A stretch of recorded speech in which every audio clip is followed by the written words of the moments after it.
It's not Half of them good. are us. I think they're all us, probably. That is also possible. Nothing wrong with that. It doesn't count very well. Yeah, one should think that in 2020 they should count. Well, I am convinced computer systems will totally fail in 5 years, probably. Hey, we're live. I didn't know that, but we're live now. Sorry. Oh yeah. I could have said. You Look, could we have. Special guest. Ah. And one would special have. guest, you see, because Yes. to the opposite of Michael's thinking, we are honoured tonight to welcome our distinguished international colleague, Michael Keller, from the neutral country. One of the neutral countries. No, Technically, you are the neutral country, the epitome of neutral country. Well, the only neutral country, aren't they? No, Austria is neutral and Sweden is too. Austria isn't neutral, though. Austria is part of the European Union. Yes, but technically they are still neutral. Yeah. How? Oh. Because they got that NATO They membership. still don't participate in war actively. They send their troops to help, and the EU forces them to send troops out. But technically, they are still a neutral country that can't mess in war activities. Okay. No free chocolate, Polo. Buy Hi, your own. Paolo, by the way. And hi, that Toxic.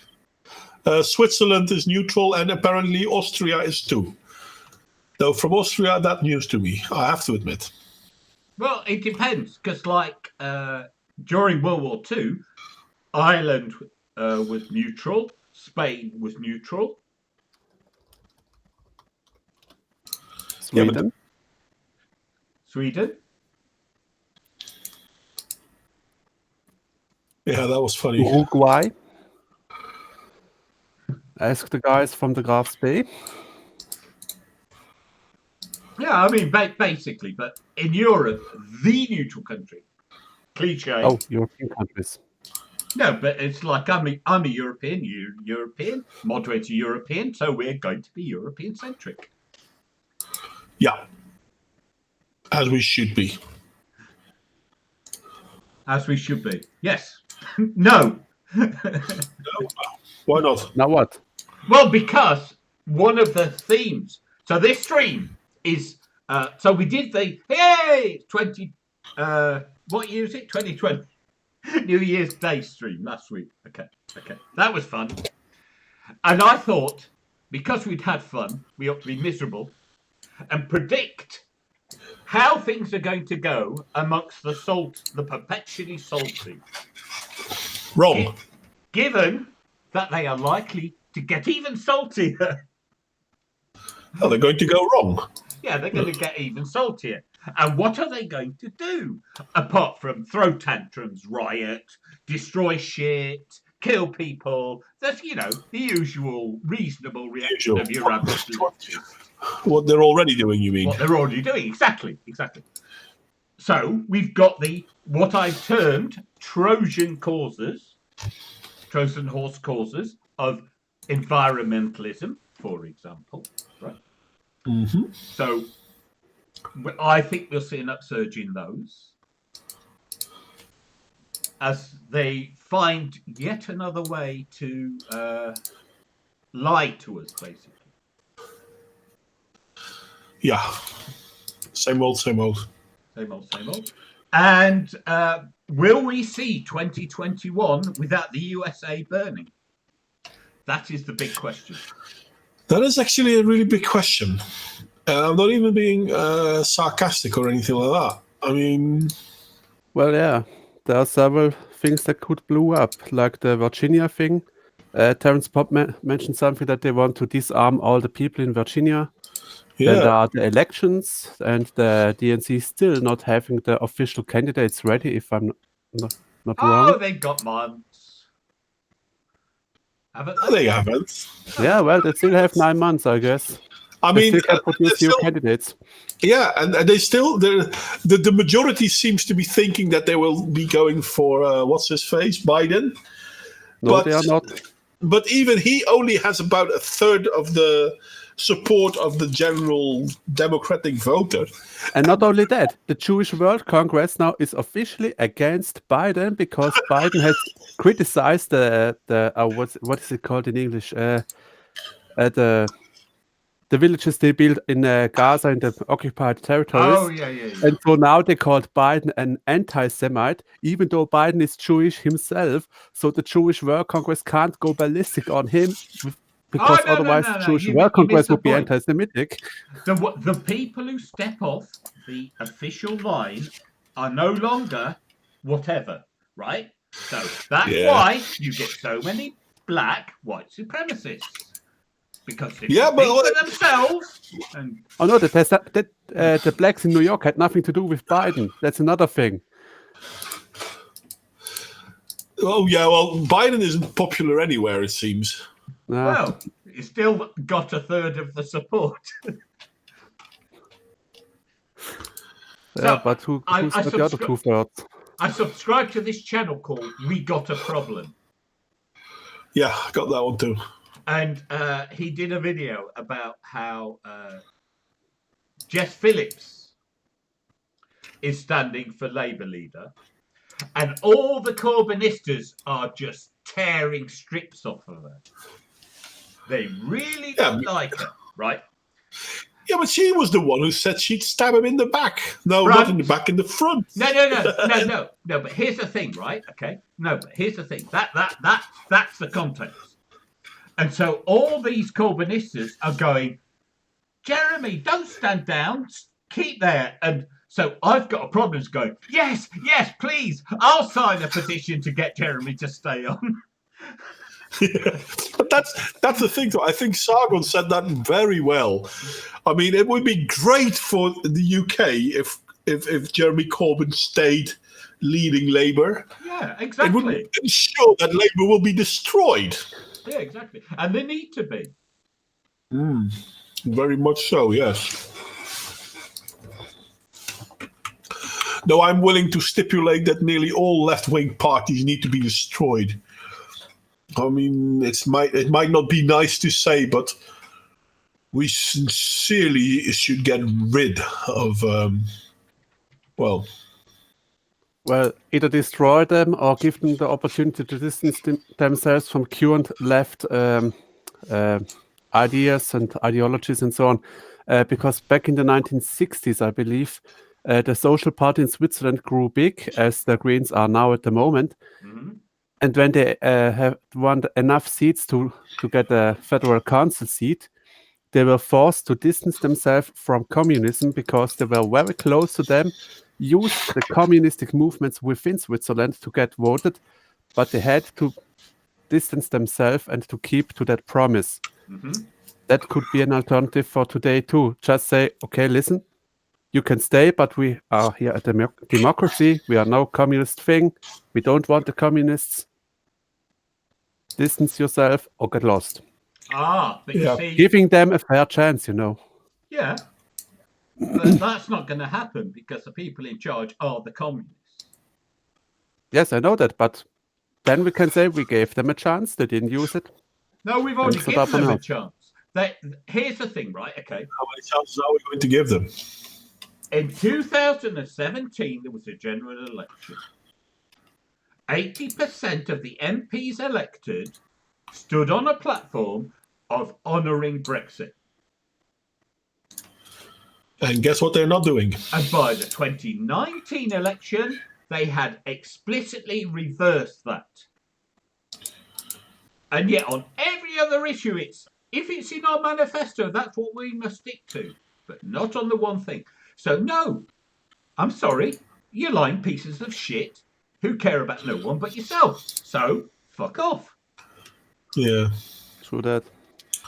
And that's what the British people told them. Unequivocally. And guess who didn't tell them that? The fucking privileged white-collar working middle classes in the city. Yeah, and that was even funnier because they're the ones talking about how racism, blah blah blah blah blah, and they by acting this way, they're basically creating a situation where the racism will grow. We see, for example, they are the racists. They are the racists. Very much so. But I mean, if a country has an ability to defend its borders, funny enough, it is less negative towards foreigners that live within its borders.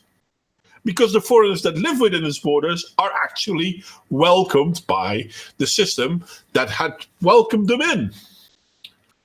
Now that you're saying that, Switzerland had once a big army. Then there came the reforms, and we reduced the amount of soldiers. And now that the amount has reached 100,000, yeah, it fits up. We had nothing against immigrants. Now we have a small army, not really able to defend ourselves anymore because, socialists. And now we have a growing issue. Now people don't feel that they're safe within our own society. And then at one point, it's people looking for a scapegoat. But at the other point, it's also people recognizing, wait a second, how did these guys suddenly come here? No, it's not just that. It's the fact that not only did those come there and physically threaten them, they're then threatened by the powers. The militia guys.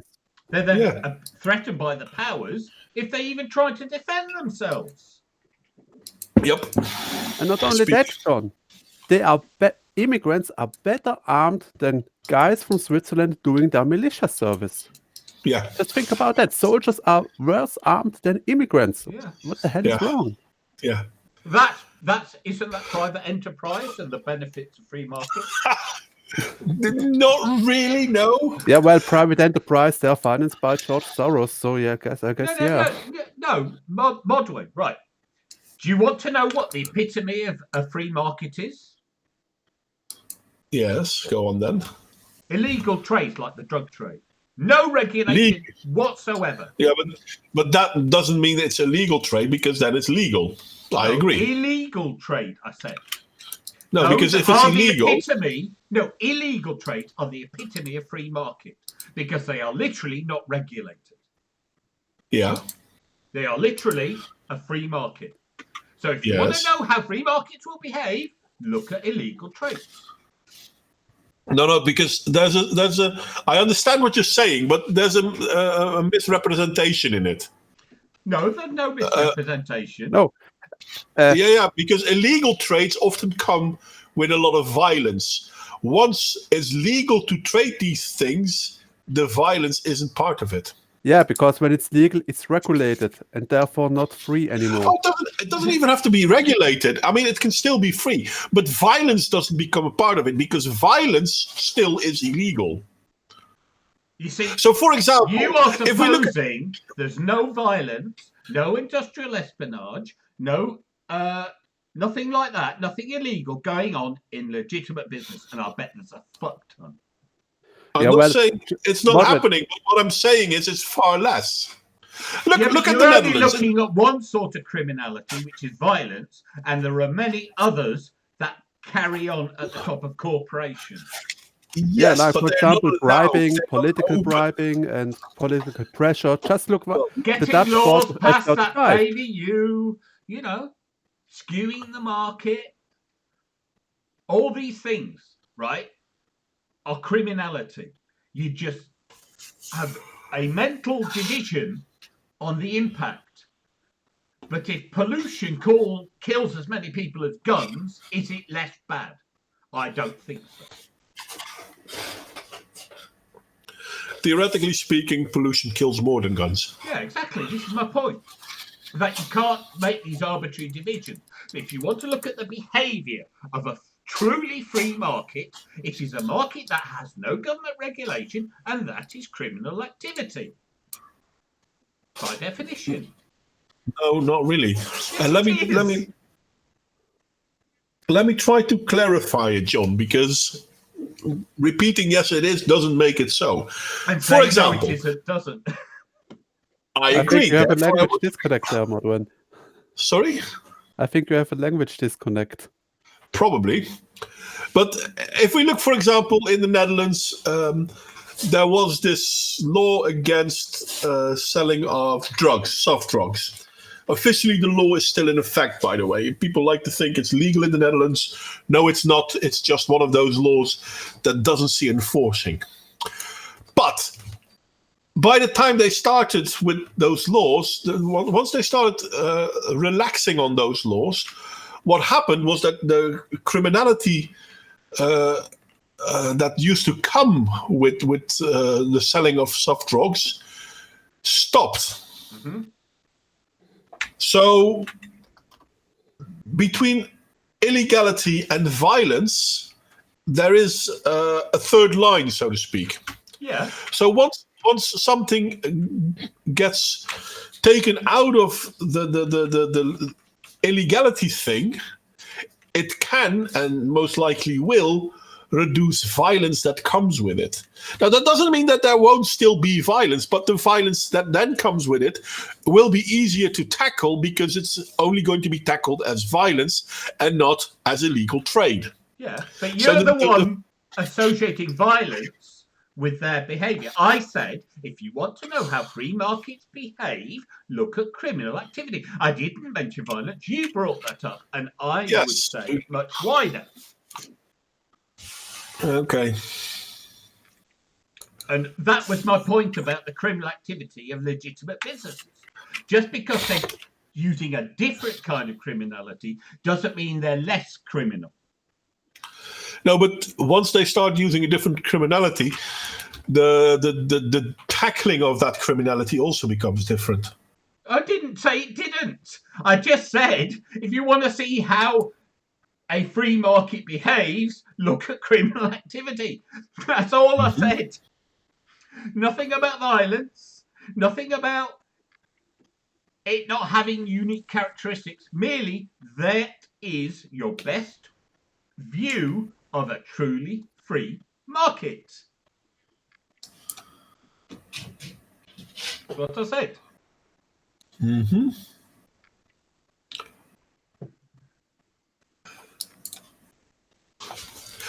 But there's something seriously worrisome when you have people in your society that are supposed to be the army or defense forces, and they are less well armed than people that come to seek refuge in your country. Yep. Well, here I don't want to draw a distinction, because if you have armed militias, private military, then militia as in a militia army, not as private army. No. I mean official soldiers of the Swiss army. No. Sorry, I'm talking generally. Okay, generally as a concept, if one had in one's country private armies, private militias, okay, I don't care whether they're immigrants or not. Well, if they stand for your country, then it doesn't make a difference. I agree. But if they don't stand for your country, then that might be a problem, because they might turn against... Any private military, okay, is a potential enemy. Yes, but as Michael said a moment ago, the militia isn't a private I'm not talking about his militia. He was talking about, like, for example, Academy, formerly known as Blackwater. Yeah. Right. Yeah. I'm saying it's not only refugees being better armed that you need to worry about. It's also your own citizens if they're private. Yeah, but the citizens can go into a private militia. Not in Switzerland. No, it's not, in general. I'm talking about Europe. I'm talking about Europe, John. I know, but the point is, I'm just saying, instead of framing it as immigrants who are more highly armed, anyone who's more highly armed is my point. Generalizing it to anybody, not just othering immigrants, is my point. Can I agree with that? Of course you can. I mean, we have the IRA, okay? And the IRA were heavily armed. Okay, they engaged in terrorist acts, but they had weapons, and the point is not good.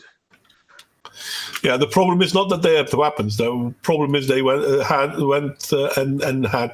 to go into terrorist acts. Yeah, but that's the I point. mean, I have no problem with people having weapons. It depends on what they do with them. That's the issue. Yes, and therefore the whole issue of the immigrants being better armed isn't them being better armed, it's that they are likely to be hostile. Yeah, that is true. So it's getting to the essence and the point, not picking up on peripheral characteristics. And my point is, it's easy to say, oh, these immigrants, and make it about immigrants. No, it's about people being armed and independent and potentially hostile. Yeah. By the way, independence and hostility. Yeah, being hostile. Hostility. Now got it. What do you think will happen after Brexit? Will the EU go down in a big cascade, or Well, will there be civil war? no, I don't think there will be a civil war, but I would hope that it would go down in a cascade. In all fairness, I don't think it'll be apocalyptic. No, me neither. But what I think will happen is, because we've already started to see it, apparently the Hungarians got very upset about the way the EU Commission is treating Britain. Yeah, Because well, not just Hungarians. No, but I was using it as an example I'd heard of, right? Because governments who were tempted in by the gifts of money, right, basically bribed to join the European Union, are suddenly realizing the freedom they have given up. Yeah, because they were brought in with the idea that the European Union was indeed an epitome of democracy. Yeah. And if we look at countries like Poland and Hungary, they come from behind the Iron Curtain. They lived under communist rule of the Soviet Union. Yeah. And they're recognizing, like, hey, wait a second. You said just it wouldn't be that. like this. Yeah. And this is what it is. Yeah, exactly. They Exactly. could have seen that earlier before they joined. They would just because when they started joining, the European... no, I have to phrase this right. The European project, let's call it like that, there were a lot of people who were speaking out against the European project, saw it as a continuation of the Third Reich, but they were considered... extremists, Nazis. Yes. Yeah. But And in all fairness, If I you was one of compare those something people... to Germany, you must be a Nazi. yeah, Well, but, well, but in, no, but but in in all all fairness, fairness- Nordwayne, in all fairness, Austria had direct democracy as Switzerland had. It was Yeah. a neutral country, as we debated earlier, and then they joined the European Union. Well, And then it was all still of a the sudden European it's gone. community, and then they had to give up the direct democracy. Then they had to give up the neutrality, essentially. And now Yeah, they but- can't do anything. But The it even went less it went the in government. steps, because that's not how it started. No, but that's And- how and- they and get this you. is Yeah, but Moderaine, And- the point I want to make, the Polish and the Hungarian could have seen what the European Union does to a country if they would have looked to Austria. yeah, maybe they could have. Yeah, I mean, if the information's there, I'm sorry, sympathy reduced. Do your research. But in all fairness, a lot of people, even at that time, still considered Europe to be a democratic entity. Yeah, that's because the they didn't great do their lie. research. That's the great lie. Yeah, they didn't look at what happened to Austria. They didn't look what happened with Switzerland when we said nay to the European to the EEC. What is it called? The- EEC. It was, The European EEC was the economical- European economic, Community, which was Yeah, the when- precursor. Yeah, that was the precursor of what we got now. Yeah, exactly. And Switzerland said nay, and then the pressure increased. And from this moment on, everyone with open eyes and open ears could have seen how undemocratic the European Union was going to be.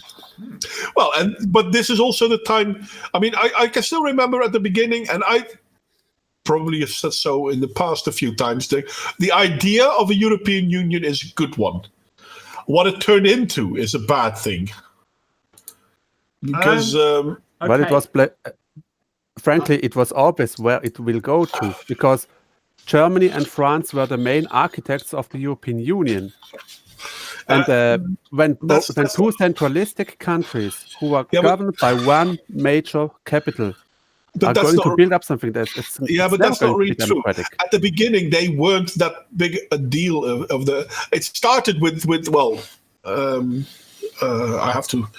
I can tell you there were 6 countries. It started with the Monsanto Union and then went over several things. And the European community was decentralized.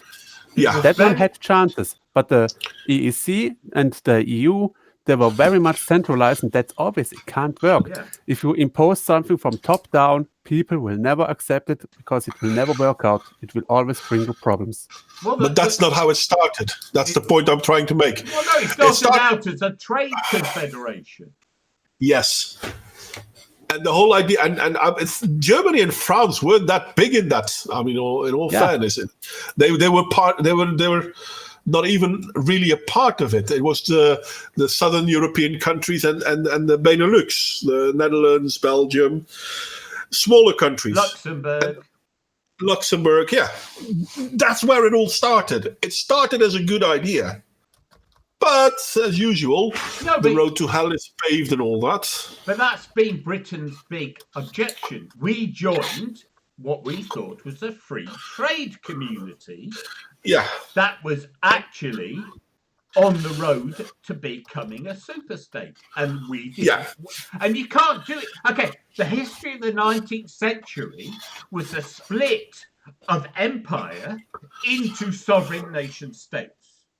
Because I'm sorry, by the way, I need a fast bio break. I'll be right back. Because oh man, and all that.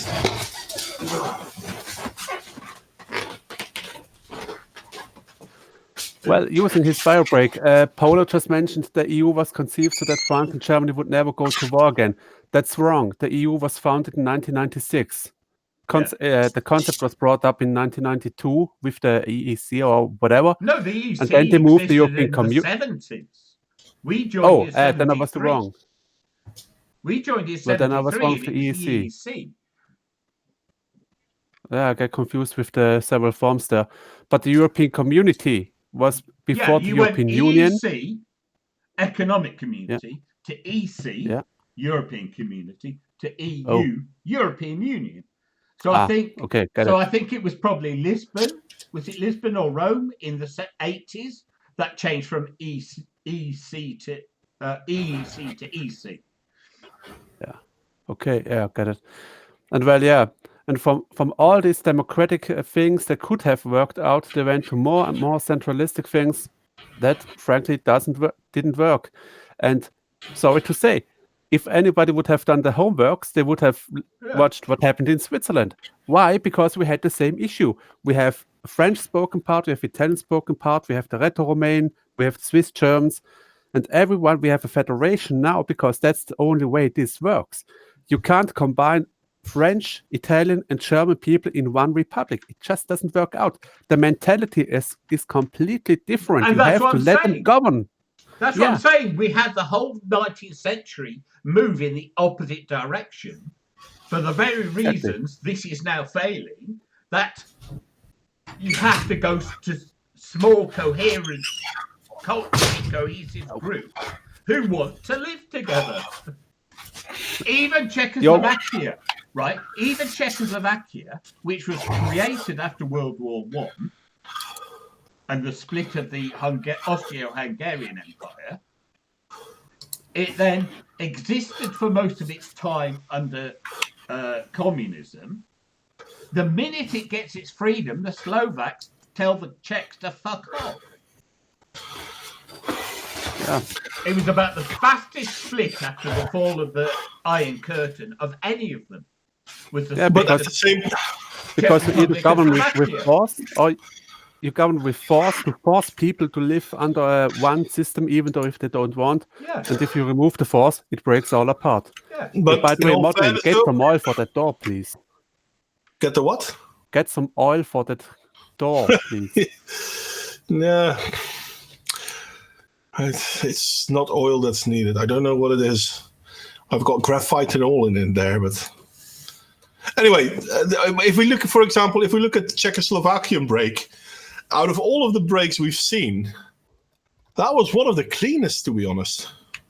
Yeah, because the Slovaks were absolutely clear.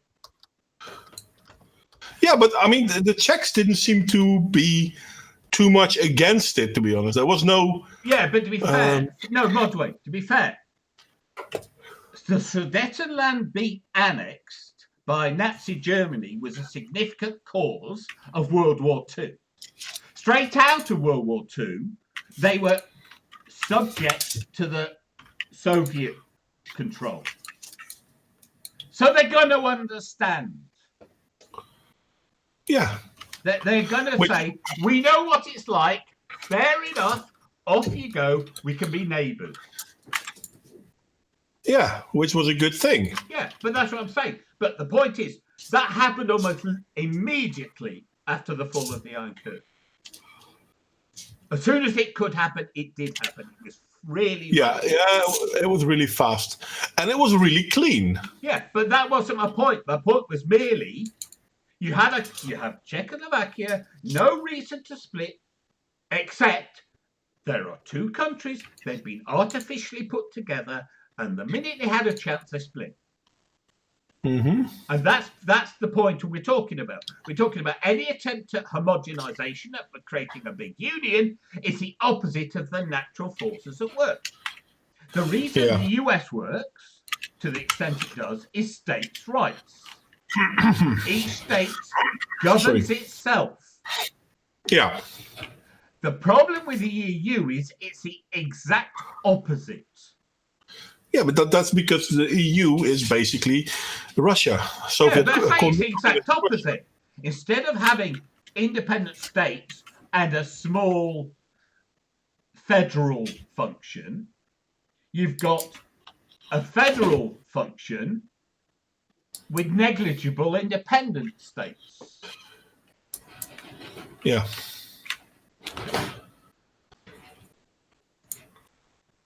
But yeah, I mean, it's like so. Talking about Eastern Europe, you only have to listen to V, and I predicted this years ago. The mass movement of skilled labour out of certain countries is a disaster for those countries. So if those countries has gone, oh, we can join the European Union and we'll get all these subsidies, but you lose all your skilled workers. Well, yeah. That's not a good trade-off. It's not healthy. And not only the workers, also the autonomy, the right to make your own decisions and everything else. No, but the workers, what is a country? It's its people. And if the dynamic part of your people fuck off the first chance they get, then you're killing your own country. Yeah. And there is something seriously worrying about the fact that countries like Poland, Hungary, clearly recognize that they have very little influence in a union where they thought they would join as equal. Yeah, well, yes. Some are more equal than others. The US equal, yeah, right. Look at how the decisions are being done, and you know you will never be equal. Some animals are more equal than the others. I mean, but when the worst part is... Sorry, go on, John. I was just to say, when your second country has to leave because they don't get a chance of being equal, what chance have any of the smaller countries got? Yeah, true. And I never understood the motivation of the European countries that are now pushing for inequality, because that's what they're actually pushing. They're creating a society, or rather a backdrop of a society, where there are a few countries that get to govern over the rest. And the worst part is the citizens of those societies suffer even more. Because if we look at Germany hasn't had an economic growth for a very long time. Now, why is that? Well, because the German people are paying for all the foolishness Well, of the German politicians. No, it's slightly more complicated. Germany's economy took its big hit at the fall of the Berlin Wall and the integration of East Germany. That knackered the West German economy, relatively speaking. But the West German economy has already seen a growth period, but they've been more or less dwindling again since 2008. Yeah, but my point is that disruption basically it broke their economy, their whole economic model, right?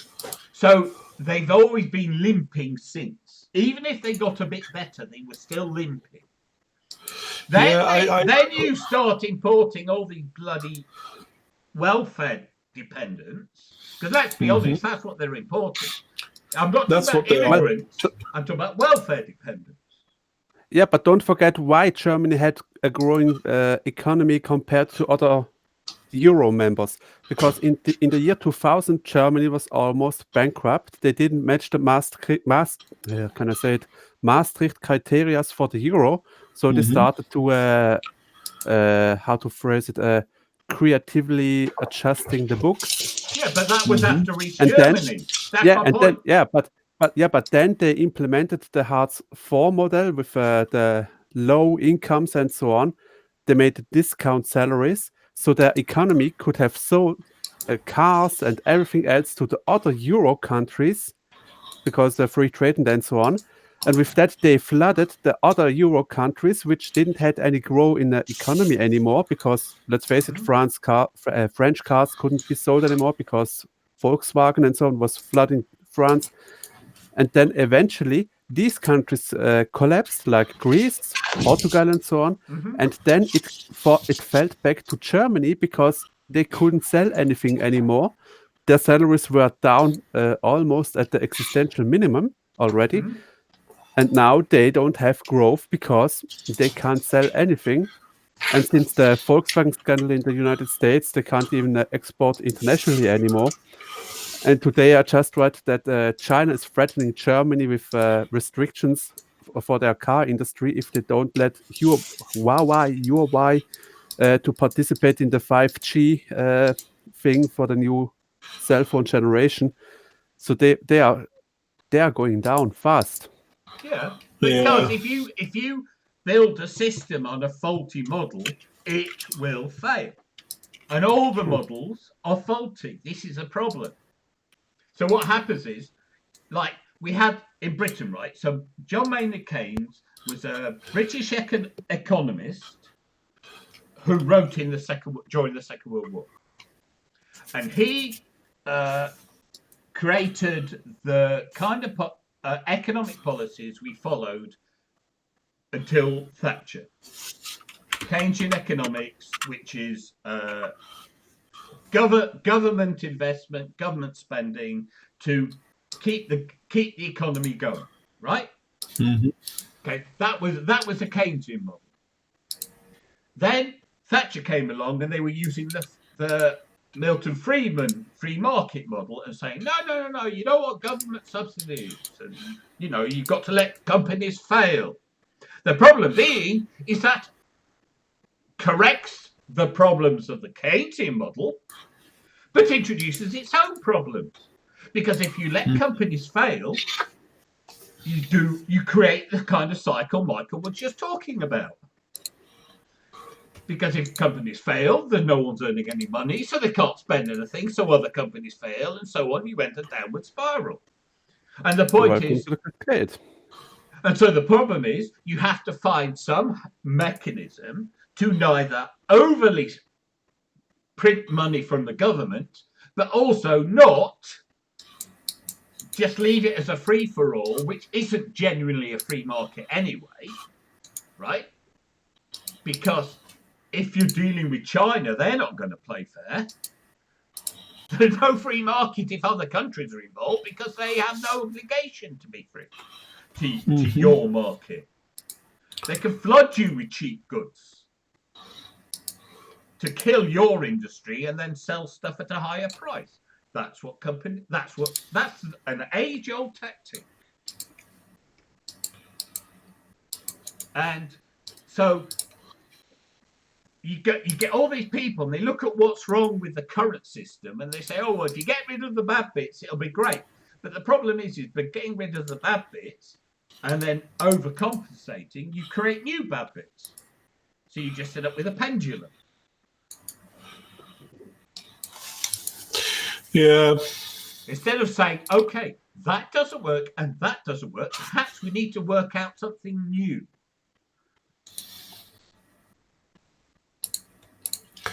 But they're not interested in something new either. Well, it's not that they are not. The problem isn't that simple. The people who decide are not experts. And the experts they talk to have a vested interest in their knowledge base and their, what they've invested personally. Mm-hmm. So they're not interested. Unless they can be the one to come up with a new system, they're invested in the current system. Yeah. And this is the inertia of the society we've got, is that when you want to change it, there are huge parts of it that you have to somehow disentangle and change without bringing the whole edifice down. Sounds like what the Antifa is trying to do. Oh, the bringing down of the Western society. Yeah, pretty much. No, I'm saying that they're doing it on purpose. I'm saying, and the point is to make change without doing that. Well, you want to make change without destroying the system, but that's no. That's not what I mean. I mean, for instance, right. So, I was listening to Carl Kalinske after the last American election, and he was talking about the I never remember what they're called, the Freedom Democrats, or whatever they're called. He set up with Cenk Uygur. Yeah. And he talked about kicked him out. No. Sorry. And Carl talked about the sorts of things they wanted to do. And one of the things he said is, we shouldn't spend all this money on the military. Okay. You ought to tank your economy. Yeah. Because if you stop spending suddenly on the military, how many jobs is that? But, I mean, isn't this... Having money to spend elsewhere doesn't compensate for people losing their livelihoods, the destruction of communities, the plummeting of spending, and so forth, and the knock-on effects of each of those things. It doesn't matter how nice it is, you've got to be practical. But isn't this the fact, the reality of nearly all leftist propaganda-based movements? Well, no, the right are just as bad. This is the point. The right are just as bad because they want to get rid of government. But government spending is a huge part of the economy. Government jobs are a huge part of the economy. So you can't just cut them. You have to phase them out. Yes. You can't just say 2010 to be precise. There was an election in the UK in 2010. The Conservative Party basically talked the UK into recession because they promised at the election to get the economy under control, to get spending under control. So they threatened millions of public sector jobs. And because they weren't specific, millions of people reined in their spending. Yeah. That plummeted the economy, cut the economy by 5%. Yes. Just from people being cautious. When the government in tried to do their plan, they'd miscalculated because they hadn't factored in tanking the economy by 5% first. So they weren't getting the revenues they were supposed to get because they'd already nobbled the economy by telling everyone you could lose your jobs. And because people then recognize that there's a risk of them losing their income, yes, and so being careful. Frugal, yeah. And this is my point. So merely by saying they were going to cut jobs, they destroyed the economy. Yes. That's my point. So you can't do it. You have to say, okay, we want, in the long term, to reduce public spending. This is how we're going to do it. Be very precise and make sure as few people as possible panic. Yes. But there's just one minus point with that. Normally, every 4 years there are elections, and every 4 years the government changes, ideal. And so no politician will plan longer than 2 or 3 years into the current legislature. Yeah, that's true. That's true. And You this is my point. you can't go long term. And that's my point. So then you have all these people with radical policies which can only cause destruction. Because the whole-scale changes, whether it's to change public spending massively suddenly or to reduce public spending massively suddenly, will all have terrible effects on the economy. Because the economies didn't arise as they are overnight, they arose over decades. Well, actually, and this is kind of funny, and a lot of people don't like it when you point this out, but there has been one thing that always seemed to have somewhat of a positive influence on the economy. Cut taxes. Yes. But we can't do that anymore because we've got a welfare system that's now so overburdened that cutting taxes will actually bankrupt the country. So yeah, there is that. Yeah, and therefore you need creative solutions. But more of the same won't work. No, that's true. That is true. This is one of the reasons Labour tanked so badly the election. People looked at what they were promising and just said, well, you're never going to be able to pay for it. You're idiots. We don't want to elect a bunch of idiots to government. Well, and who are the exceptions? Who still voted for them? The educated idiots. Yeah, well, but that's what was it? I forgot his name. Russian guy.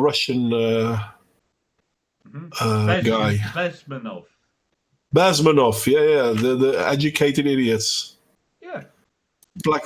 You can't prove to them that black is black and white is white because it goes against their ideology so much that they will actually fight you and deny reality. Yeah, which is why I was saying earlier that you don't argue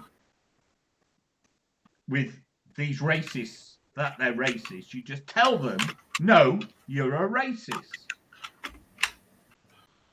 Yeah. And when they say, but I can't be a racist, you say, you're the epitome of racism. You judge people on skin colour. You're a racist. You're the epitome of a sexist. You judge people on their sex. I just had a great idea. No, you don't get to excuse yourself. You wouldn't accept anyone else excusing their bad behaviour by merely saying, I can't do this bad behaviour that they are blatantly doing.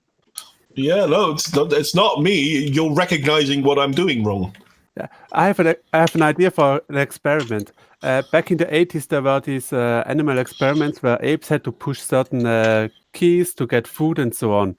Yeah. Why not putting those educated idiots into one of these cages and then tell them to get food, you have to press the black button. But remember that black button is shaped in form of a black person. And if you push the white button, which is shaped as a white person, you get a kick in the nuts. Yeah, for example, yeah. On electroshocks to I believe in equality. You have to use style. You have to use style, John. You use electroshocks for these. Push the black guy. Then let them push the black guy, or they will starve. And let's see how long it takes for them to realize that black is black and white is white. They will. Well, we need a power plant for that, I guess. No, power the electroshocks. I like that. Great. I'll figure out the details later. No, it's a great idea. Just to let you know, I did hear one commentator in the aftermath of the election talk about building a wall around London. I thought, beat you to it. We've been there. We've done that. No, you haven't done that. You were stuck in the planning. Well, Well, we are limited financially speaking. yeah, so. I mean, No, perhaps. Well, we don't have governmental powers, and to build such a thing, you would need compulsory purchase. So you'd need to be government. you could still join UKIP. Yeah, Is UKIP still standing? Not really. I think Sargon is the last member, or is he? Well, you know, I mean, UKIP were a tool, right? If on the 31st of January, Boris Which keeps year? his word, that tool is literally redundant. Yeah, because then they've done what they came for. Yeah. Or rather, the goal they wanted to have reached has been reached. Yeah. This is why I understood, well, I didn't understand it. I understood the motivation of Nigel Farage after they won the referendum to step down. I think he was wrong in that, but I can understand his motivation. This is what I came to do. It's now done. No, it's not. It's only the first step, but fair enough. But once the UK Independence Party, once UK is indeed independent, yeah, the UK Independence Party has reached its intended goal. Yeah. And I think we should allow Nazism to return to Scotland and let the Scottish National Party achieve its goal. Well, don't they already have Nazism in Scotland? I mean, they are the biggest party. No, but they're still subject to the United Kingdom. They need to be properly independent to be a properly Nazi state. Okay. Well, I think the Scottish didn't want to do that. No, the Scottish don't want to do that. That's the funny thing. Only Nicola Sturgeon thinks that just because she campaigned on Scottish nationalism, that had anything to do with the votes they got, as opposed to people hating Tories. Which is also a thing. I mean, the fact that Boris Johnson got the position he got, it's quite amazing. I mean, we haven't seen something like that since Margaret Thatcher. Since 1935. And at the same time, I don't think that Johnson is in any way comparative to Thatcher. Well, of course not. But the point but the point is this. Thatcher was what was needed at that time. Pretty much, yeah. But Johnson is what's needed at this time. He even said, and I found this out today, very interesting. He even said, you want to use very simple sloganeering. He said, your messaging has to be really dumbed down. Because he's on the Donald Trump wavelength. You've got to understand not just how the people will react, but how the media will spin anything you say. True that. Now, here's the thing. Because of their mentality, so if Trump says, build the wall, and the media go, right? Mm-hmm. The media doing that is actually a positive for Trump. Okay. Not quite sure how, but because people okay. see the media and laugh at them.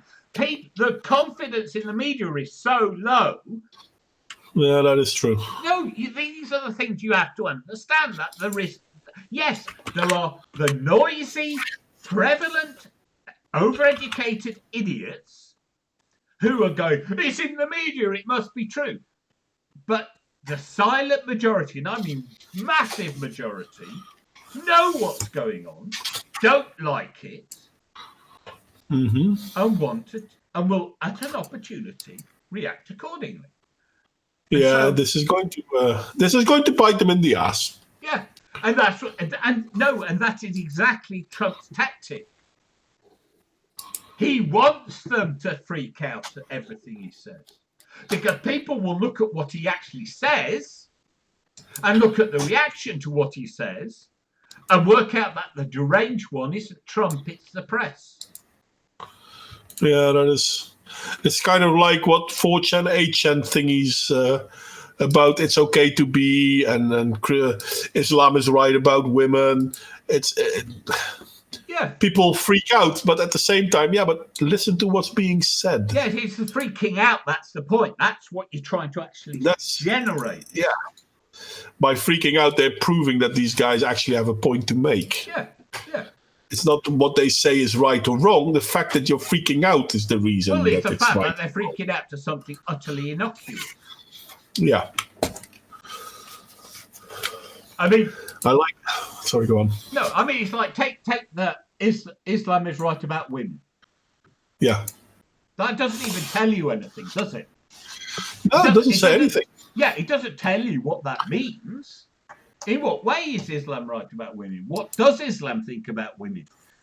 None of that is mentioned. It's just the slogan, right? Mm-hmm. And then people freaking out at the slogan is the point. Yeah, because it's racist. Yeah. Yeah, and it's like, but how do you get so upset at that? First, you're always defending Islam, and secondly, why the reaction to a few innocuous words? If indeed Islam is so bad, then why are you defending it? And if Islam isn't bad, then you agree with them. Yeah. So what's wrong with saying Islam is right? Yeah. It's a perfect, absolutely perfectly. And the point is, you use it and you don't have to agree with it. It's not the point. It's because it's not about the meaning of what's said, it's about the reaction. Mm. Yeah. It's interesting to see how people are reacting, to be honest. It's fun. Well, Owen yes, Jones is but a wanker. Should trend on Twitter every day. Yeah, but that's just, facts. I know. Well, why not? If it's true. Yeah, and it is true. Yeah, that is true. Yeah, sorry, carry on. But it's. I find it. Trying to find the right words now, but I find it difficult, problematic even. Yes. I know. Bad word. No, I'm laughing. I want to make it my word of the year. Problematic. Well, Yeah. fits. It fits. Because, okay, you see, this is what happens. So, to the left, everything's problematic. And then to all the anti-left, it's like, oh, you can't use that word. And it's like, but it's a good word. There you go. So let's weaponize the word and use it for all kinds of things that the left don't think are problematic. Why? Because that's their word. That's their code word. That's their dog whistle. Their dog whistle. And it is a dog whistle. Unlike all the non-existent alt-right dog whistles, that is a dog whistle. Well, as Paolo says, I can't even.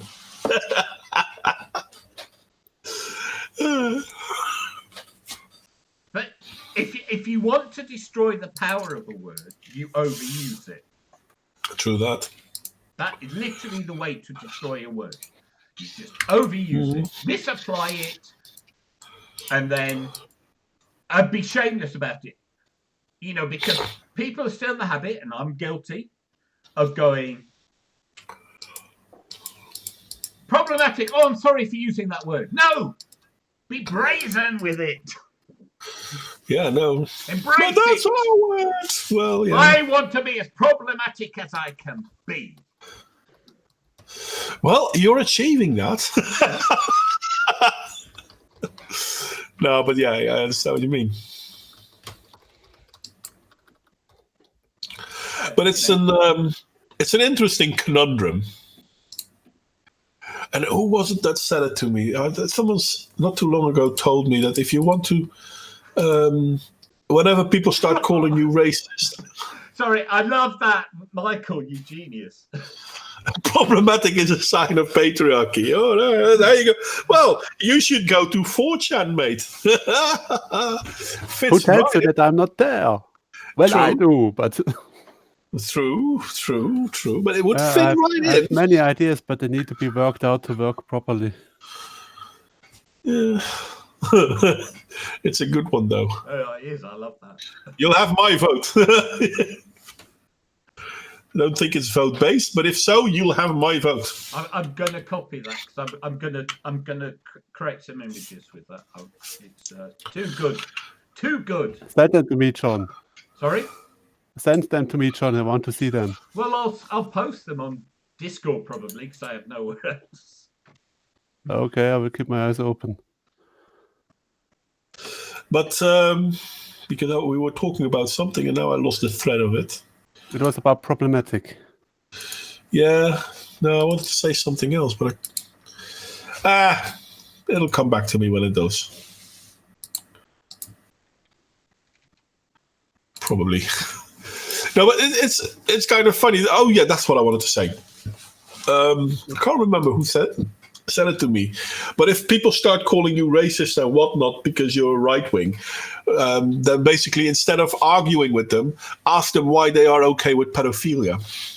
No, just ask them why they're Because, okay with being racist. No. Because obviously they're not okay because you're bad, but ask them why they're okay with pedophilia, because it seems that the new push of the left indeed is very much pedophilia. Oh yeah. It's not just that, because here's the problem, Modway. Every leftist position is optional.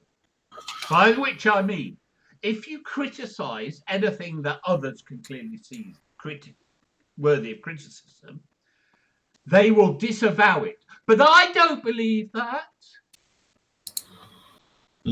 Every conversation ever with a feminist can be based around, but I don't believe that, not all.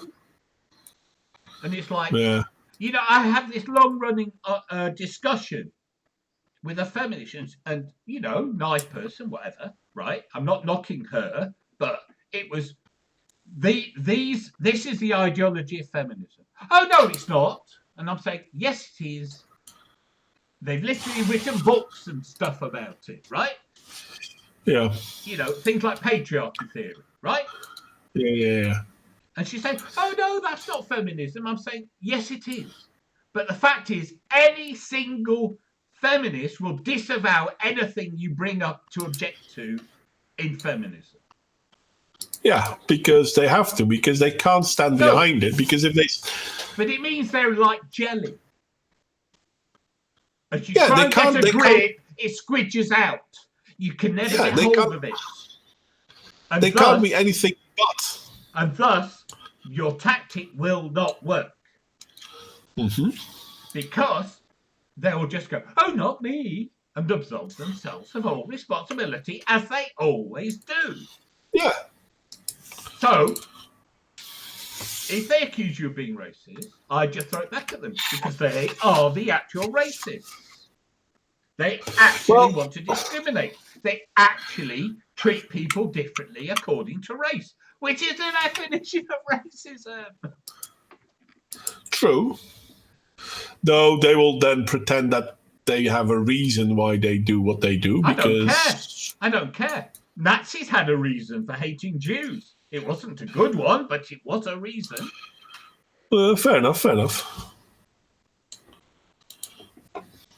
I mean, the point is, their whole approach is based on apologetics. Justifications for why they are right to be awful. Uh-huh. Why you're the bad person for literally being colorblind is racist. I mean, how more insane can you get? Oh, yeah, being on time is racist. No, but being colorblind. I'm sorry. Being colorblind is the epitome of stupidity. Because the least racist thing you can be, as advocated by the poster child of civil rights, Martin Luther King Jr., is apparently racist. I mean, it's just insane. Yeah. And yet they are educated into thinking that is a reasonable position. But that's because people like to think that they make sense, and they like to think that they don't have to. No, they think they make sense.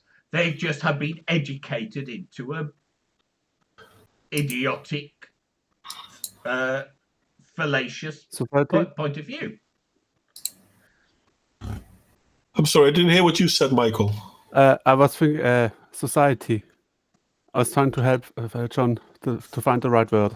No, I was was saying searching for another one. No, point of view. I mean, we had Modwin and I had a disagreement on society earlier, but when are you two ever agreeing? Seriously. Yeah, good question. I said something and I thought Modwin was going to disagree, and he actually agreed with me. So I can't remember what it was. Yeah, I can't remember either. It probably happened. But yeah. There is this thing though, and I don't understand how we got here. But I really think when we look at how certain people, and it's difficult to put my finger on it, but certain people push a certain narrative and we can't seem to be able to push back. And I don't understand why that is. Because the people pushing it have control of the powers of communication. Probably that. No, I mean, you think about it, right? Yeah, but I mean, seriously. Modwin, you think about it, right? You have social media. Social media has democratized communication. Yeah, okay. What happens when you step outside their narrative? They ban you. They shut you down. They try and get you deprived of a livelihood. Mm-hmm. True. Yes, they control the media and they get fucking upset if there are any chinks in that, any gaps. Well, it's even more than just the media. I mean, look at what they did to Cocoscope. Cocoscope was hoping to become a genuine competitor to YouTube. So MasterCard and the corporations linked to that basically told to Cocoscope, if you have political content, we will not trade with you. So we won't be your bank. But by media, that is media. This is what I'm talking about. The alternative media, video sharing and so forth. Mm-hmm. Same with Gab. Same with, any platform that poses a legitimate opportunity to free speech is slandered, attacked, Yeah, Gab is a different story to me, though, because I don't understand what Gab is doing. I mean, they had some issues getting started and all that, just like most companies, I want to use the word companies, have. But at the same time, if we look at Gab now, it seems to be pretty much pushing for the very same thought control they were against when they started. Perhaps because they figured that's the only way they can survive. Yeah, I don't know why. I don't understand. Because they were attacked, and they've probably worked out. They probably had Gab had problems. They went dark to fix it and set up alternatives. They could have had lots of meetings with high-powered people, say MasterCard, who basically told them, if you don't do this, we're going for you. Right? So they're not going to admit that because they want to attract people as a free speech platform. Instead, they do it drip by drip, slowly and secretly. just as all the other platforms have done. Which kind of means that they're no longer a free speech platform. Yes, I know. And this is my point. That they tried to be, and everyone in the mainstream went for them. Which is my point, that the mainstream are dominating the media. Because every time anyone tries to do something free, genuinely free, they get shut down. That's my point. And so you say you don't know how it happens. It happens because the people who have a particular narrative control all the means of disseminating information. And thus... Yeah, I don't know, because if we look at, for example, a company like Gab, they actually started claiming like, okay, no, this is what we're going to stand for. This is what we're really going to stand for. We're going to completely stand for this. And then when push comes to shove, they're not. Yeah. Now with Cocoscope, I can still somewhat understand that they didn't hold on to it in the same way, because Cocoscope set out to be a platform, but not a free speech platform. They were more a platform where they was like, okay, you know what? You're welcome to do whatever you want as long as it doesn't break the laws. Which And is you what a still free are. speech platform is. You know, no free speech platform will ever allow you to break the law. That's what laws are. You have to abide True. by them. True. But at the same time, I think Cocoscope is based in France? No, Canada. Canada? Canada. Well, either way, neither of these countries have free speech protection. That's not the point. You're missing the point. So once companies then start attacking them, they have no defense because they can't turn to any government to assist them. But it This doesn't wouldn't matter. matter. Doesn't matter. The United States companies have no defense when MasterCard go for them. Maybe. They need not to the make law. money, Modwin. It's not And the when law. they only, Sorry, Michael, sorry. well, they need to make money, and they can only make money while MasterCard, Visa, and or whatever does business with them. But if they say we are not making business with you unless you do this or that, they can't make money, and then they go down. And They can't even live off donations because the clearing is going to be missing if MasterCard drops out. That's the whole point. That's the power they have. I think we have a problem. You just realised? No, not really.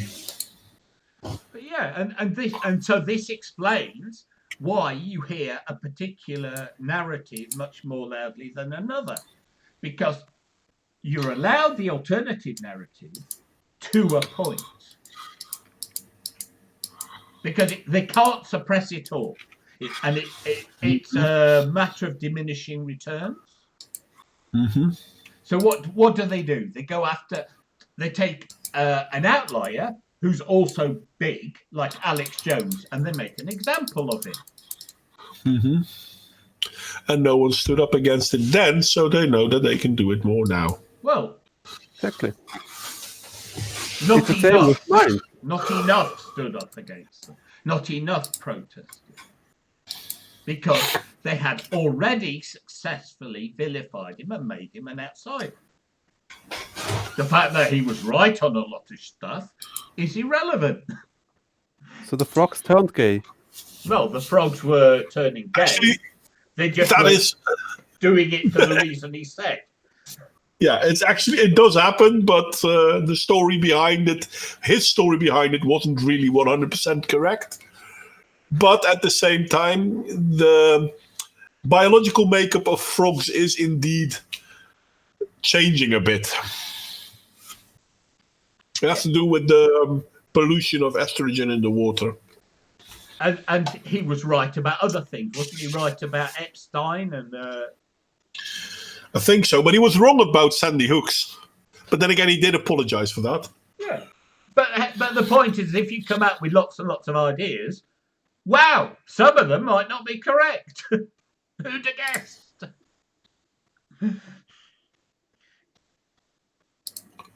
I mean, and he's an entertainer. So the point is, he always does everything in a hyperbolic, overblown way. But that's just the entertainment, you know? Yeah. He's putting on a show. He's making it enjoyable for his audience. And it's fine.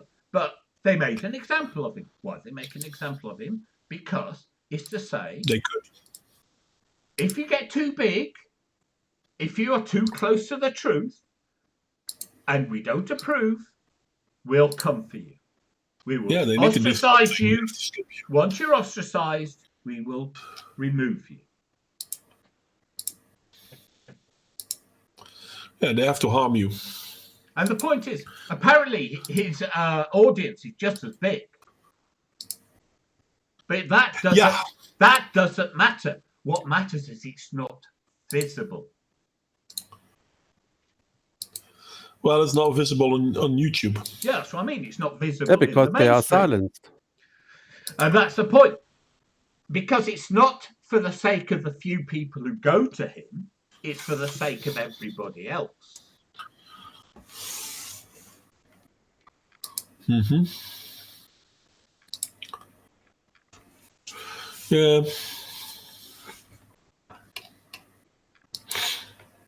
Paul Watson.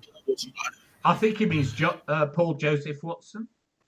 Yeah, probably. Because he used to work, well, maybe he still does work for InfoWars. I don't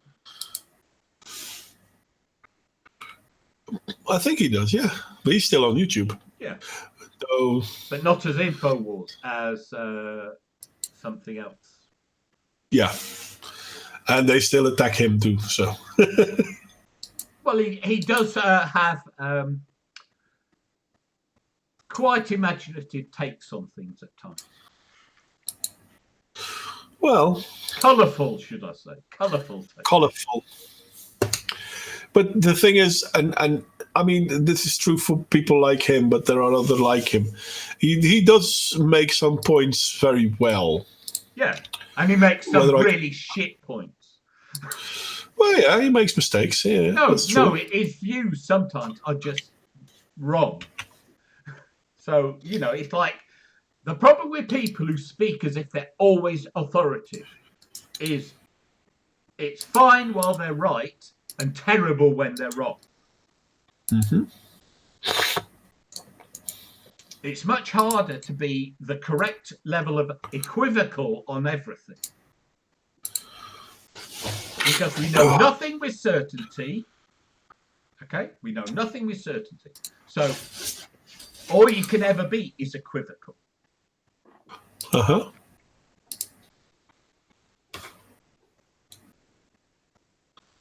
That's true.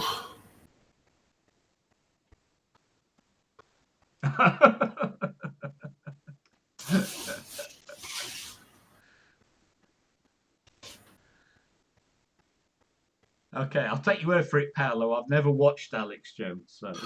Me neither, to be honest. I mean, I've nothing against the guy, I've just nothing with him either. Well, he's part of that huge. So it's like I inhabit a little corner of YouTube, right? And then there's a much larger adjacent area that I know purely from the videos of the part I actually inhabit. So I've never watched Anita Sarkeesian, but I've seen her in a lot of videos, for instance. And there are many, many more. Yes, well, that is something I wouldn't mind denying. Never been a fan of Anita Sarkeesian. Well, but then again, she's pretty much dead. Oh, sleeping. She's sleeping. She's No, like a She zombie. will come back, Modwin. She will come back. She's like a zombie. She will come back. Well, maybe. She's a self-serving, self-publicizing narcissist. She will be back. But she tried to stay relevant with her, what's it called? Together with the other two women. I forgot the name now. I'm sorry. But she tried to remain relevant, and she so much wasn't. Yeah, but she's worked out that Feminist frequency. Sorry. Famous, that was the one. Thank you. No, but she's worked out that for her best avenue of monetizing isn't with the public. It's with the corporate powers who can give her a lot of money in a few transactions. And they actually do. That And is they actually amazing. do. She has her name at Google headquarters. There's a room named after her. So it's like, don't think. I did not know that. Don't think just because she's not around, she's not influential. She's much scarier how she's operating now because she can influence the movers and shakers, and we don't even know. Okay. Never be scared of those in public. Always be scared of those influencers you cannot see because you never know what they are going to do. Yeah, True exactly. that. The ones in public are the useful idiots who are there to distract you, to suck your attention and time away from what's really going on. Yeah, and distracting us they do, let's be honest. Yeah.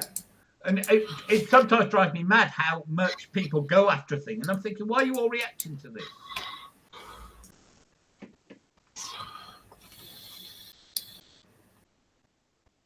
Yeah. Who's Kellergrim? Caligram? Yeah, Ludicrous just posted something. He was planning a video to compare Anita Sarkeesian at the UN, her by tweets, and To a Scalagrim being hit by a Scalagrim. car. Scalagrim is a YouTuber who makes weapon videos of swords and all that. oh, He's pretty fun, actually. Okay. never heard of him. No, me neither. This is not Well, hard.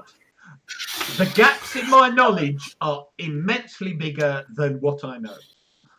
I know that I don't know. I guess you guys never heard of Scalagrim, the Metatron, maybe Metatron George is the Prada. name of a track by one of the bands I have. Yeah, that's not it. Probably, I think it might be Megadeth. I think one of theirs is called Metatron. That's very possible, but still, that's not it. And they probably precede the YouTube thingy. Well, that is possible, but still not it.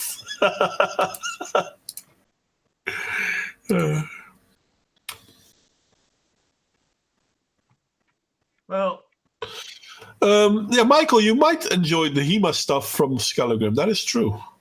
I'm not sure. Are you into HEMA? What's do you know HEMA? what HEMA means? I Okay, don't. that's clear then. Never mind. Thanks for trying. Metatron Coming was back. also a type of angel. Yes, the voice of God and all that. Is that in the Bible, or is it one of those things the Catholics made up? I think it's one of those things the Catholics made up.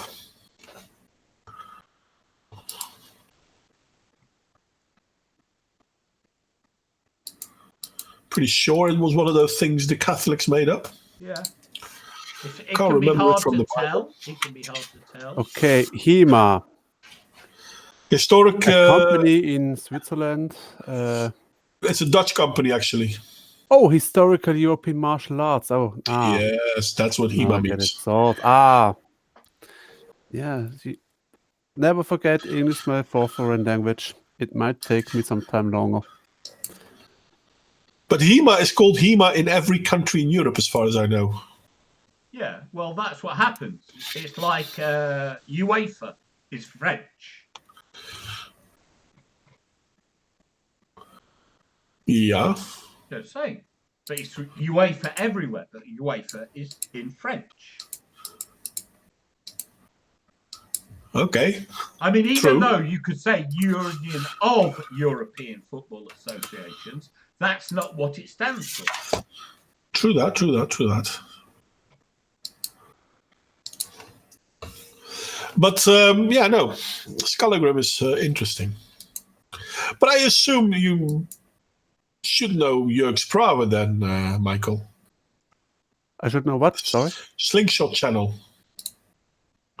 No. Oh, that's pretty But good. sounds interesting. Slingshot channel, you said.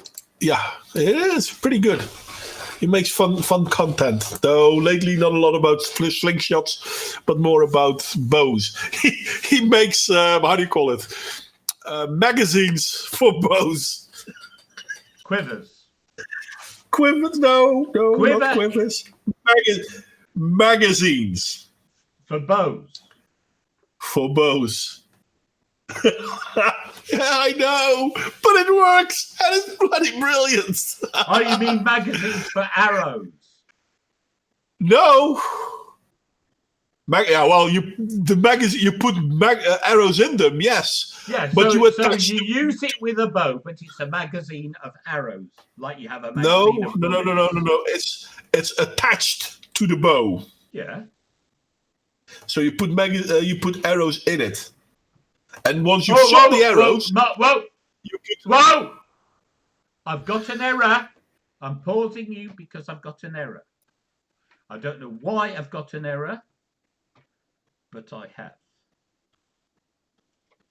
I have no idea what's going on then. I've just Anyone? something's come up in YouTube, and it says YouTube is not receiving enough video to maintain smooth streaming. Even though OBS is saying I've got 80 kilobytes a second, which is above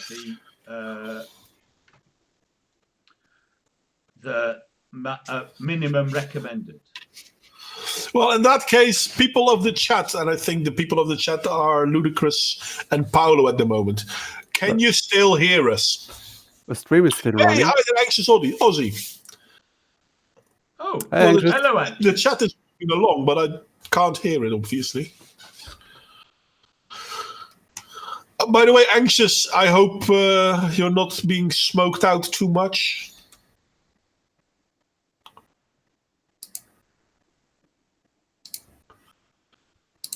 Yeah, I'm definitely. My Google thingy for running the stream is definitely showing an error. I believe you, mate, but I have no idea. No, Hey, no, I Paul know. just said he can still hear us. So it's still up. Yeah. Okay, so on the Hangout. The error message is faulty. On the Hangout, okay, not to you lovely people at home. Sorry. I am going to share. Oh, it's fucking gone! I can't believe it. There, it's back. You know you're fucked when even your computer tries to finish you off. Yes, that's the error I'm getting. Oh, there we go. Yeah. This is Yeah, why. well, Sorry, this is still why I stopped working. you, moderator, because I didn't want you to go into an explanation and find that it was all buffered to shit and no one got to hear it. Yeah, but at the same time, OBS still shows that everything is smooth. I know. So- But this is my. But I'm sorry. That's why I stopped you. Was purely because I didn't want you to make an explanation and then no one hear it, and you have to make it again. And it's like that's really annoying. Yeah, well, I wouldn't worry too much about it. Well, I just want. I saw No, the no, I yellow understand. error. I understand, and I appreciate your stepping in like that. Okay, sorry, and I apologise for the interruption, but it was done in good faith. Yeah, that's all right. Pretty sure no one is harmed by it. So, if you've got a smell of burning eucalyptus, is there a smell of koala?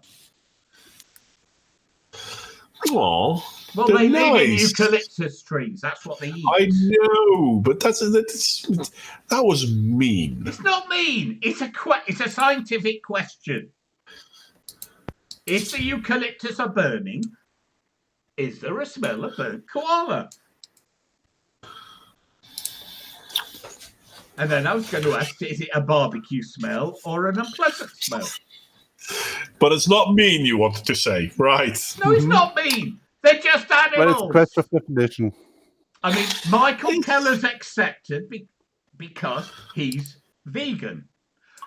The rest of us are bloody omnivores and eating meat. There's nothing wrong with it. Yeah, but there's a difference between eating meat or animals dying out of nothing, and It's a bushfire. which is still a shame. Yes, but it's not me It's- to ask about it. No, fair enough. That's all I'm saying. It's kind of funny though because one of the reasons the bushfires once again this year in Australia was so big was because they didn't created clean zones. Yeah. How would they call it? The backfire zones, that they burned stuff. Yeah, they so that clear gaps. in case of a big fire, the gaps would prevent it from going overly big. Yeah. They're It's like kind of fire what breaks. happened. They're Yeah, like fire breaks. That's kind of what happened in California, where the government actually told the citizens they were not allowed to clean shrubberies and underbrush, and in the end, that caused huge fires, and this happened in Australia as well. Mm-hmm. It's amazing that. Yet more evidence. Governments are retarded. It's a bitter irony. The biggest extinction of animals and nature has been done by the Green Party. Yeah. Well, it's not an irony. It's more duh. Yeah, but I mean, yeah, but it's because of global warming. No. Because of you the guys Green are fuckwit Party. idiots. Yeah, we're stuck with idiots. That's the problem. Well, that's true. Yeah, you know. It makes me mad at times. I have to admit, it's something I have a problem dealing with. Yeah, because they are maddening. Literally, they make one mad.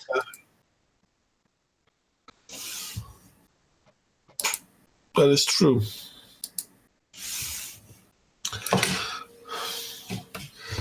They have not just stopped that, but they have blocked off a lot of the fire trails, firefighters. Yeah, no, that's indeed true. I mean, environmentalists stopping the firefighters from doing what they need to do to prevent massive forest fires. And now that we have a massive forest fire, they have the audacity to blame the environment for it. Well, anyone but themselves. Yeah. Can we just shoot those people now, please? Seems like a good time. Yeah, but it would still consider to be murder. No, we won't murder them. That's unfair. No, murder is bad. We would euthanize them because they clearly have lost their brain. Yeah, well, we know that. And isn't euthanization an act of kindness? No. It depends. If it's In this case, I would say it if is. it's voluntary, I will voluntarily euthanize them. No. The person being euthanized has to want it. That's what's voluntary about it. The other's called murder. I like my explanation better. I'm sure you do. Said every tyrant ever. So Modwen is into free market when it boils down to society. No, he's turning into bloody SJW. It's all right when I do it. Yeah, that's true too, yeah. I hope the laughing makes something clear, though. Actually, it just No. makes it worse. So now we know Modwen's dark side. Now we know you're crazy, Modwen. Oh, thank you. Oh, Well, you see, I was trying to suggest that on the lines of these ideas put forward for population control, such as the Spanish feminists who wanted to castrate 25% of boys.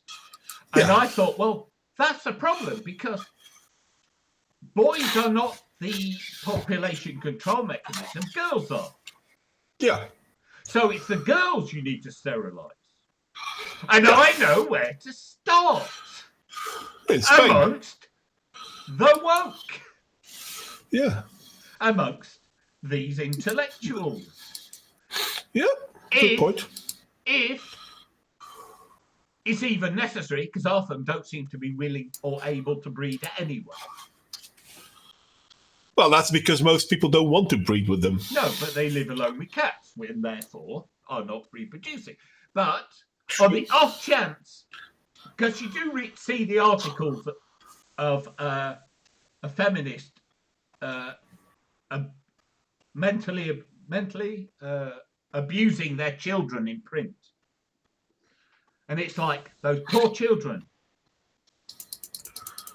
And okay, it's too late. It's not the children's fault. But people like that in development need to be stopped from breeding. Yeah. True that. True that. But you can't really force sterilize people. That's also not right. Or at least I'm not you in favor. just create a 4chan meme and they will choose to do it. No, seriously. Yeah, just I mean, be yourself. I didn't know about it. I knew about the vasectomies, but I did not know that castration was a fetish.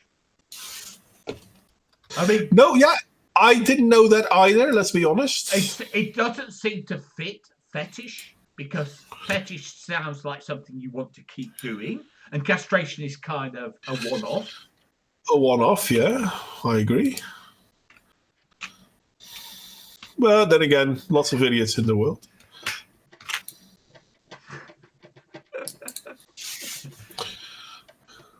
I wouldn't call them bad ideas, Michael.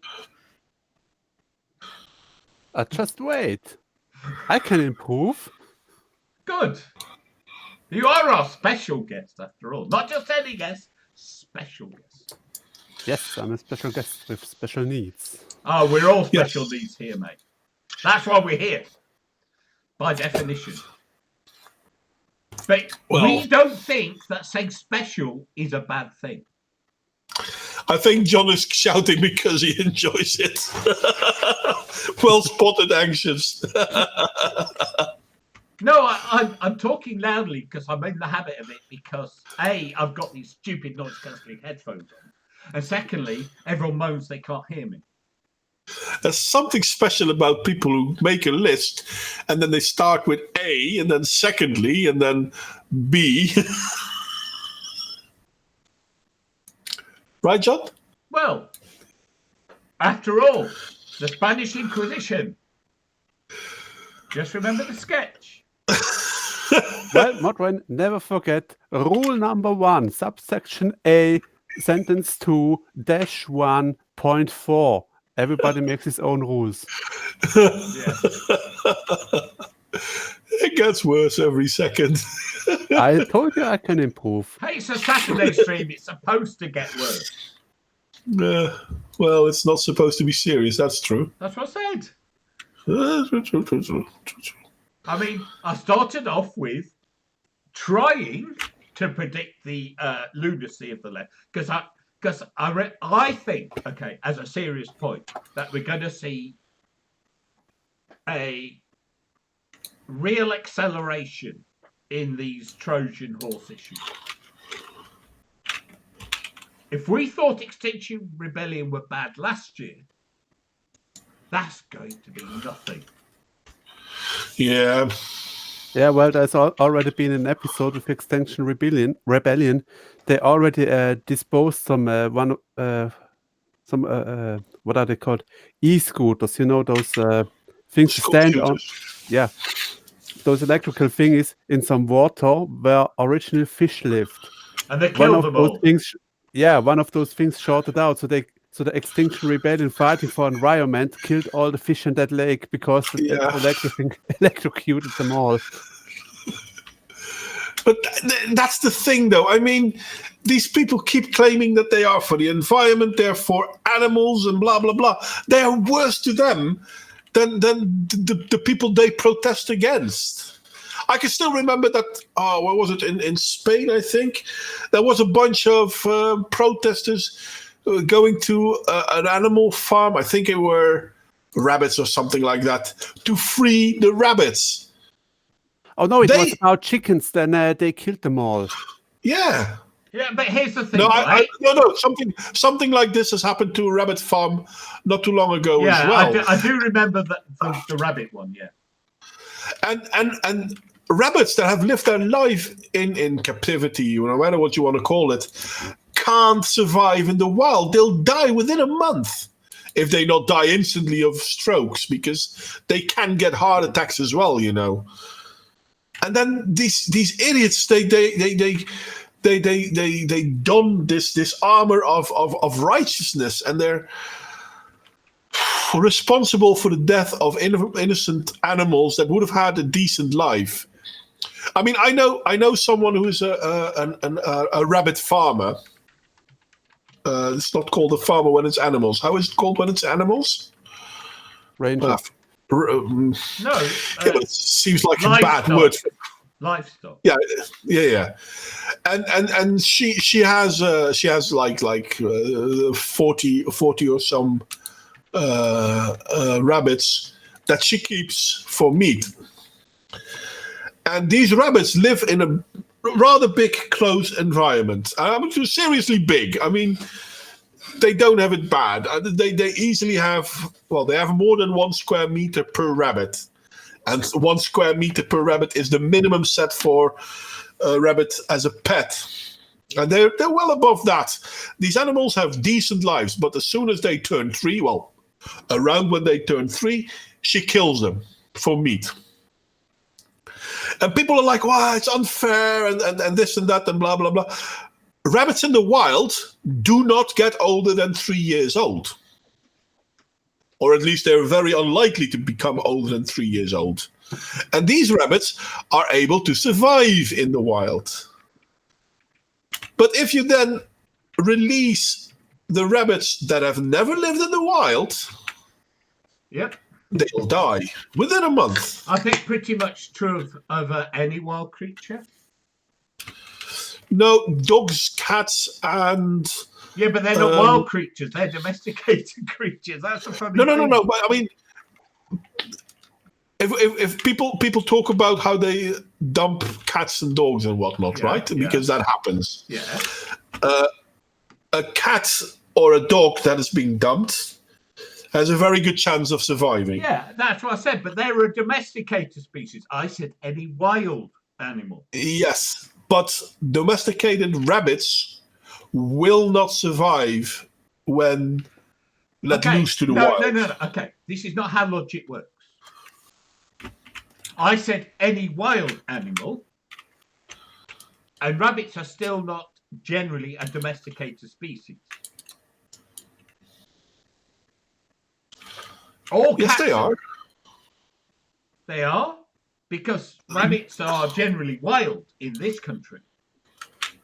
Yeah, you have wild rabbits and you have domesticated rabbits.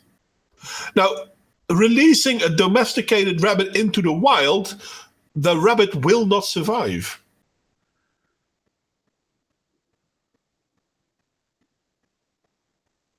So, for example, I have 2 rabbits. They've lived with me for all of their life, and they were born in a house in captivity, people like to call it, whatever. If you release them in the wild, they will die within the month. Because they don't know how to survive. They don't know what they can and cannot eat. They will overeat certain things. A rabbit that starts out or has lived his life in domestication will not survive in the wild. Now, cats and dogs, even though they were domesticated, can survive in the wild. Does that make sense? Do you understand what I mean? Mm-hmm. It does to me.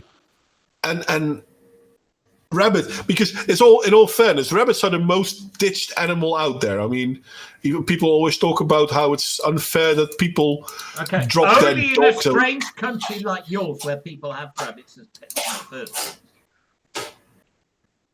Well, there are plenty of countries where they have. Yeah, that's what I said. In strange countries like yours that have rabbits as pets in the first place. We don't have rabbits as pets, as a rule. Yeah, you do. As a rule, we do not have rabbits as pets. There might be a few, but they are an exception. There are quite a lot of pets they're really not an exception, not even in Britain. Yes, they are. Okay, The well, majority of pets are cats and dogs. no, the vast majority of known pets of cats and dogs, because that's what people see. You don't see rabbits as pets because people keep them indoors. Okay. All the pet aisles are full of stuff for cats and dogs. They're not full of stuff for rabbits. I know. This is true. But people, when it comes to rabbits, they only buy... And I have met food. many people who've had cats and dogs and never met anyone who had a rabbit. Your Because memory of must mine be had really bad. rats. Because I knew a friend who had a polecat, which is a type of ferret. I have known people have all kinds of strange pets, but never a rabbit. And here I am saying that I have rabbits. Yeah, you have rabbits. Rabbits Because or you live bunny? in a strange country where they treat rabbits as pets. Well, Sorry, I'm just... But do you have rabbits or bunnies? Maybe he's bunny rabbits. the bunny, the small ones. No, but, well, babies. But Rabbit- that's the thing rabbits- with babies. They tend to grow up. And rabbits Rabbits grow and- quickly. Rabbits and bunnies are basically the same thing. The difference you mean is rabbit and hare. Ah, yeah. And hares you don't often see as pets because there aren't a lot of domesticated hares. Funny enough, though, there is a type of rabbit that's a mix of hare and rabbit, which is Rabbit, called rabbit. the Belgian, Rabbit. which is called the Belgian hare. Well, they would be. I mean, the Belgians are a bit odd. But it's and they're beautiful. They're beautiful rabbits. They're really nice to look at. Oh, I thought you And meant we so have- nice Renovato just with made the a great point. good sauce. Renovato just said, just like regressive left, college socialists will be dead within a month after being exposed to real socialism. Oh, true that, like a Renovato. bunny, like a rabbit. Well, I've got Yeah, but to say, I mean, that- in all fairness, I disagree that it's like a bunny because bunnies are victims Intelligent. of it, whereas left college socialists are pushing towards it. well, no, I think it's not just socialism. I think if this is the one argument for getting rid of the state, because they wouldn't survive a month without the state either. Probably true that. Probably true. You think, right, because this is the problem I have, right? You think all these leftists, how many of them earn a living? As opposed to work for some government-funded entity.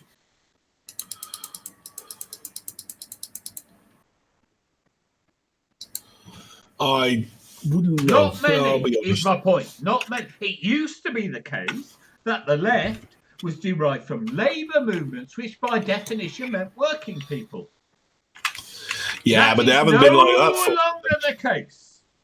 That hasn't been the case for nearly 100 years now, Well, let's be no, honest. it's not. No, you see, in Britain that isn't true. There were many MPs 40 years ago in Britain who were John Prescott, who was leader of the deputy leader of the Labour Party under Tony Blair, worked as a steward on a cruise ship.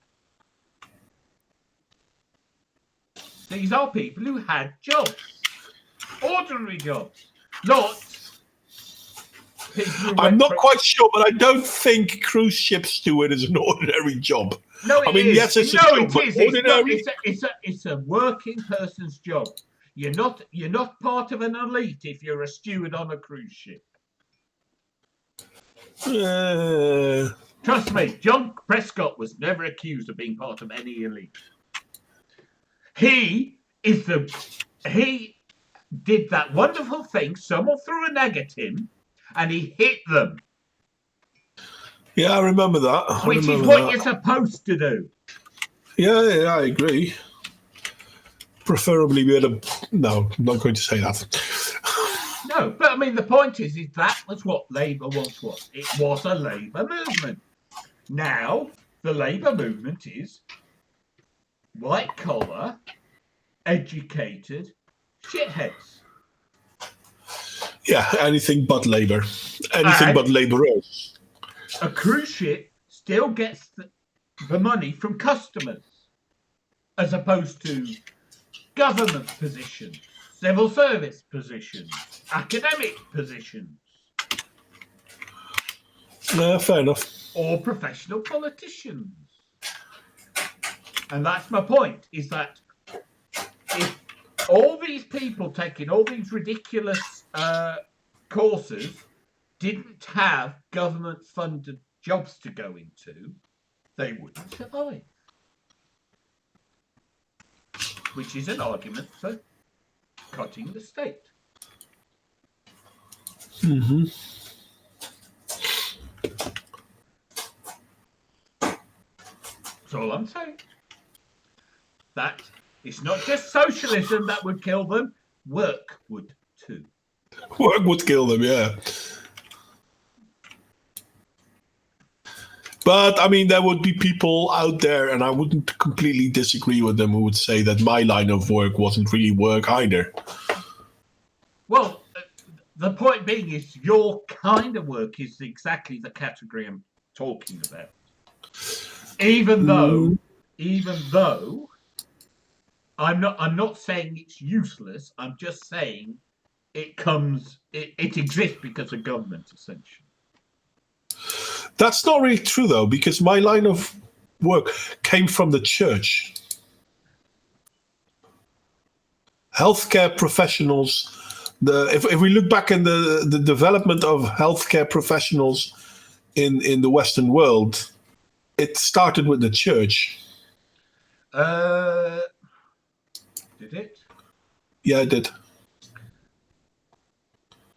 The church used to run things like that, and then in Britain they got abolished in the early 15th century.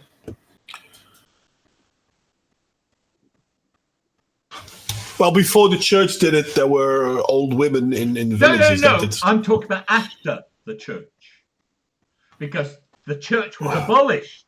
Its ability to do that was abolished with the Reformation. Really? Yes.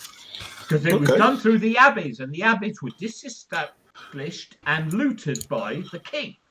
And Elizabeth had to create a poor law for paying the poor because the church could no longer do that.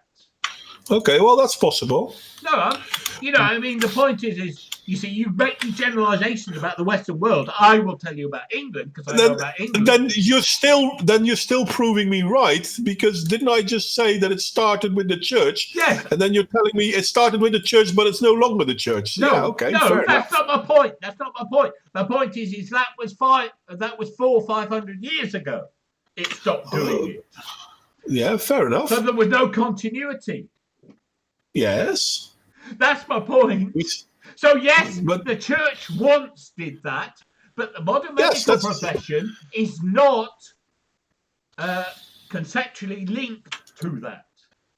The medical profession comes out of the scientific breakthroughs of the 19th century, the improvements in disease, in hygiene, which were associated with military hospitals as anything religious.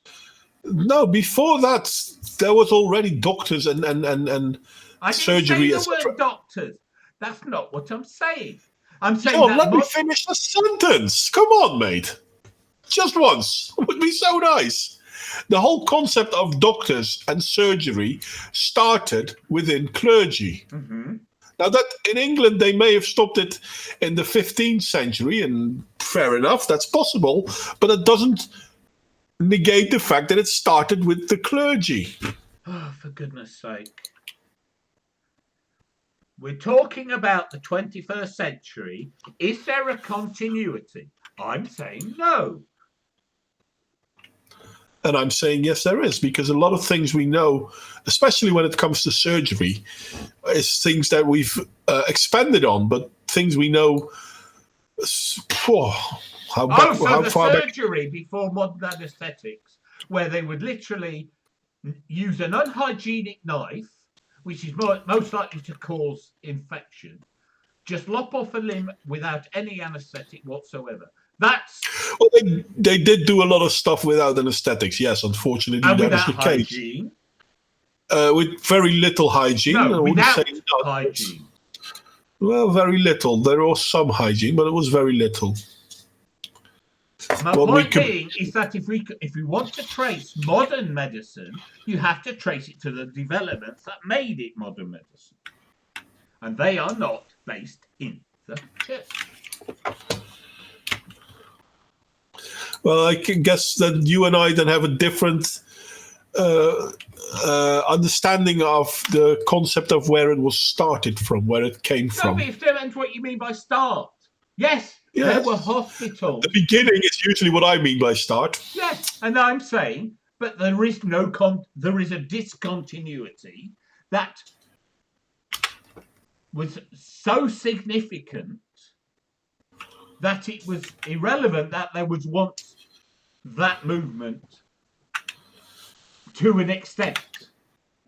And my point is that the institutions we look at today are based in government. That was all I was saying. And you said, no, it's the church. Well, healthcare started with the church and not with government. And I keep repeating that because... But that was so fucking long ago. And it doesn't matter how long ago it was. I never put it. No, it doesn't. It does. Okay, it does, but then at the same time... So what you're saying is, if anything existed in another form ever in the past, we can forget the form it has now. I never said forget the form. What I said... No, that is what you're saying. No, that's what you want me to say. That's not what I'm saying. What I say, I think you're wrong. You know what? I'm going to stop saying things because I can't finish a sentence.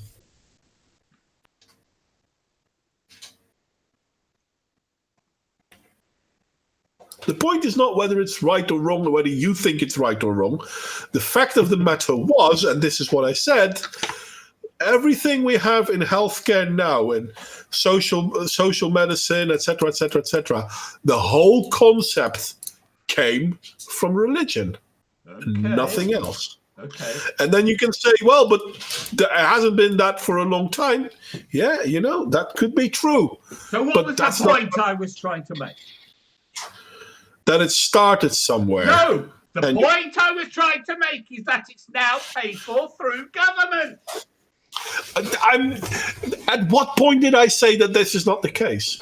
That was your objection.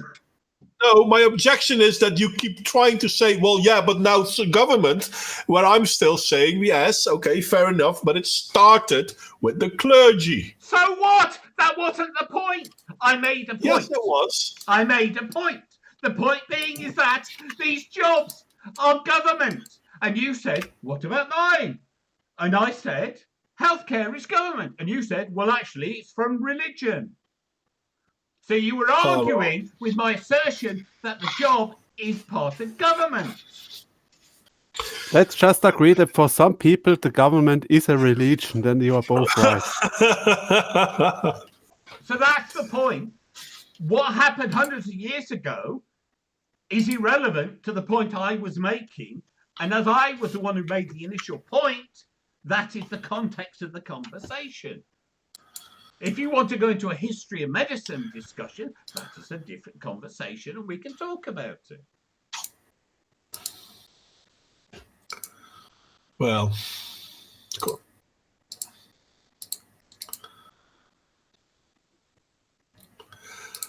Anywho, the idea that the healthcare system is being damaged by the current way it's being done is something I have no problem with, because I totally recognize that. But funny enough, it's very difficult. I guess difficult is the best word to use to criticize that, because people don't like it when you point out. Then tell them How to fuck off. Well, there is that.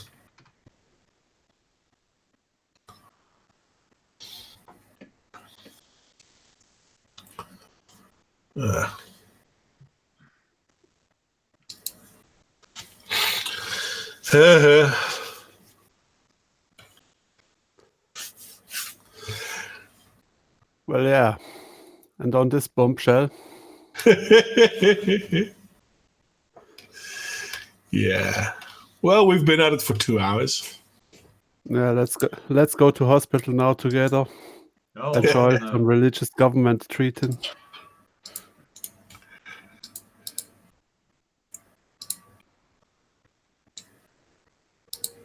Mod Wayne's just in denial that he's been living as a leech on the state for decades. Everybody needs to have a hobby.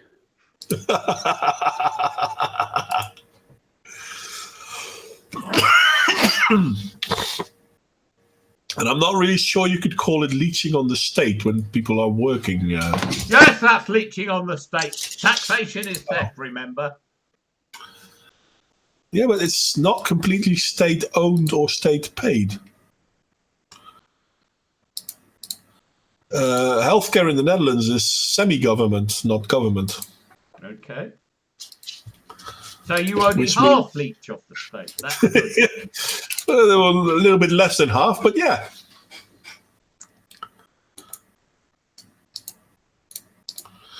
I'm not quite sure the right percentages, but yeah, it's not completely government.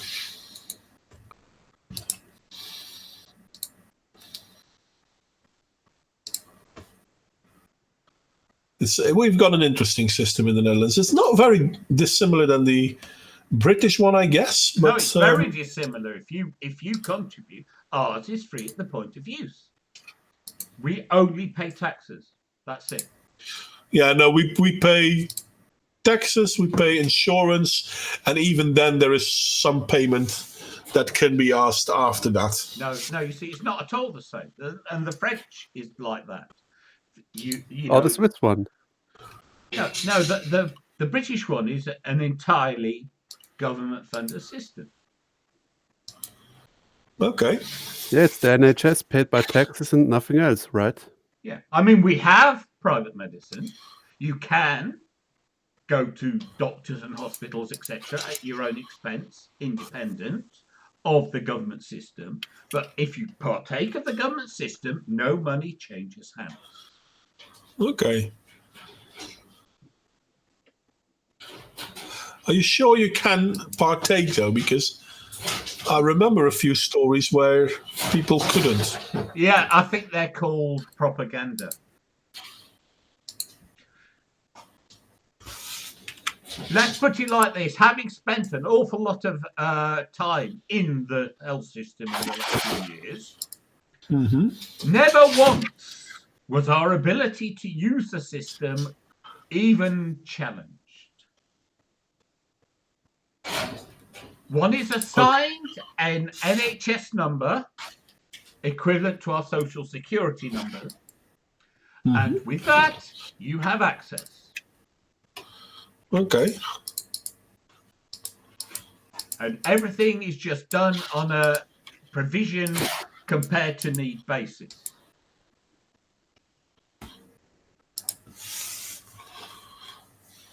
That is, they have to be able to provide it, and they will provide it if you need it.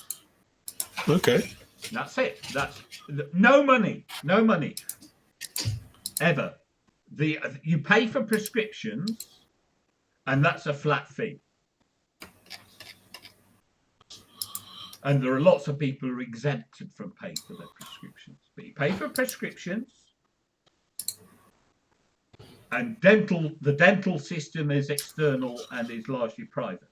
But the regular health service is entirely free at the point of use, paid through taxation. There is no cost to the user.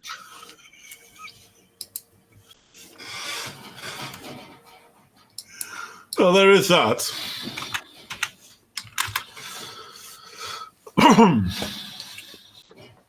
But yeah, it's always interesting to figure out how they're doing things.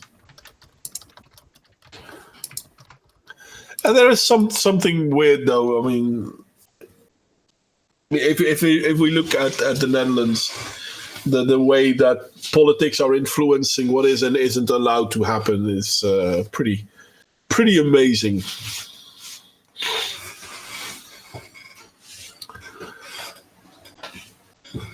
Because if I look at my line of work, I mean, there's lots of things you're not allowed to mention or talk about now because it's considered to be, by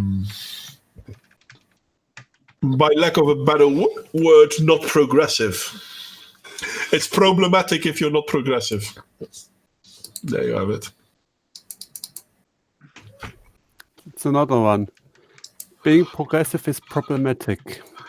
And then what else? Yeah, being progressive is very problematic, yes. Feminism is problematic. Black Lives Matter are problematic. The ADL and SPLC are problematic. No, I meant with the like a 4chan meme, you know. No, as I said, these things are all problematic. Yes, they are problematic, I know that, but I mean, to make a meme out of that. Yeah, no, just list the things that are problematic. You know, wokeness is problematic.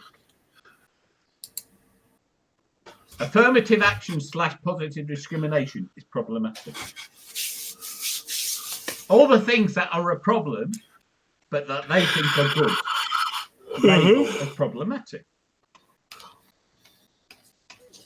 And how dare you recognize that? Yeah, exactly.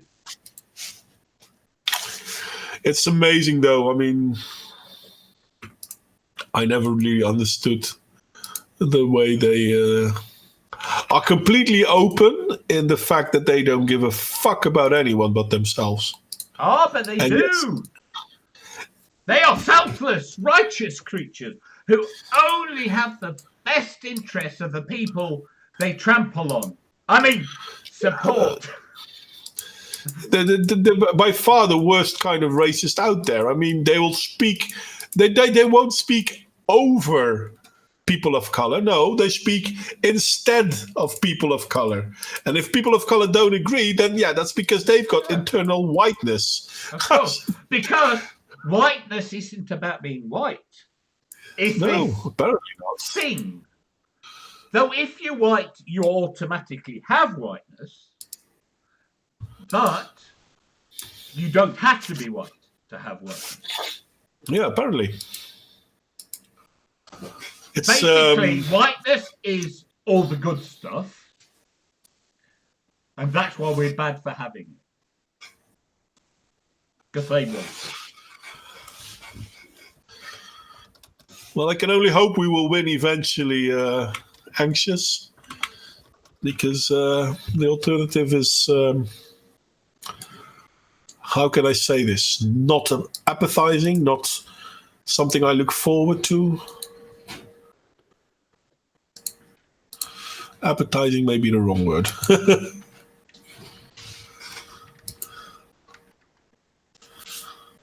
Okay, let me see. Night Lab. Mad Lads? Where? No, good night, Leprechaun.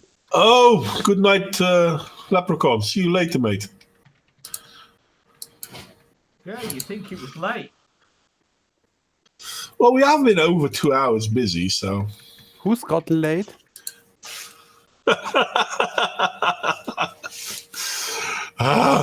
Always one.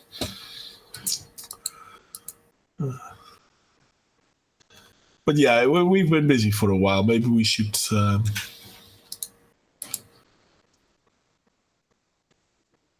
Yeah, we should call it night, I guess.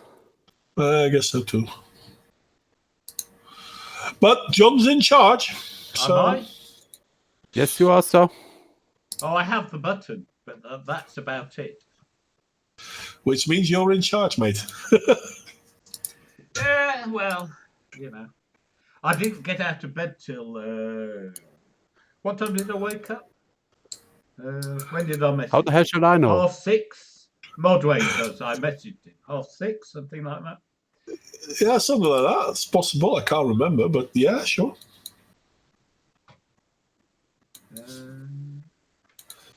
I think I'm not sure if I was at my computer when you messaged me though.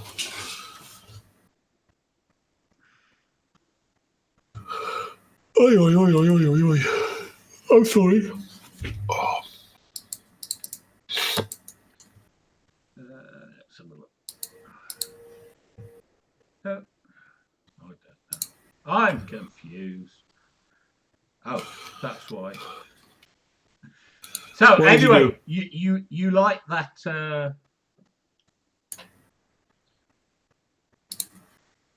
You like what, mate? No, it was 9:15. I woke up. Yeah, that's believable. Because I think I was around that time as well. Yeah, you like that video I sent you about the EU meltdown over Brexit? Yeah.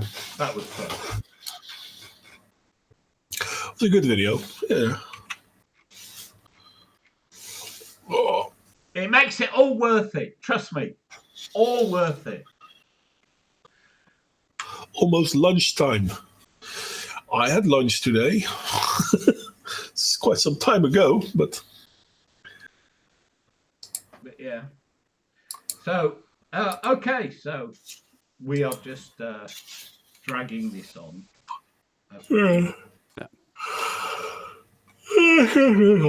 On through the night, as Def Leppard once sang.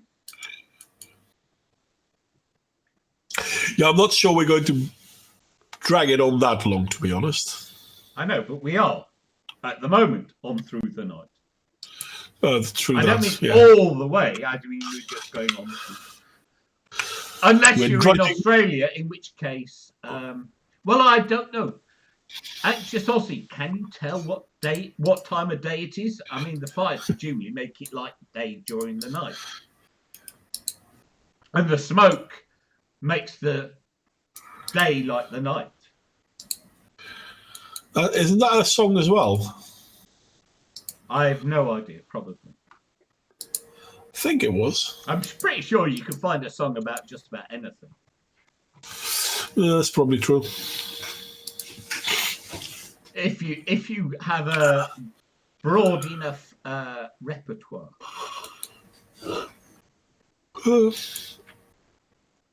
Yeah, that makes sense.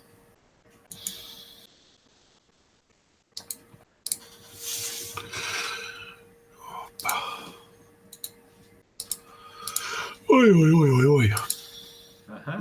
I think the old man needs to go to bed.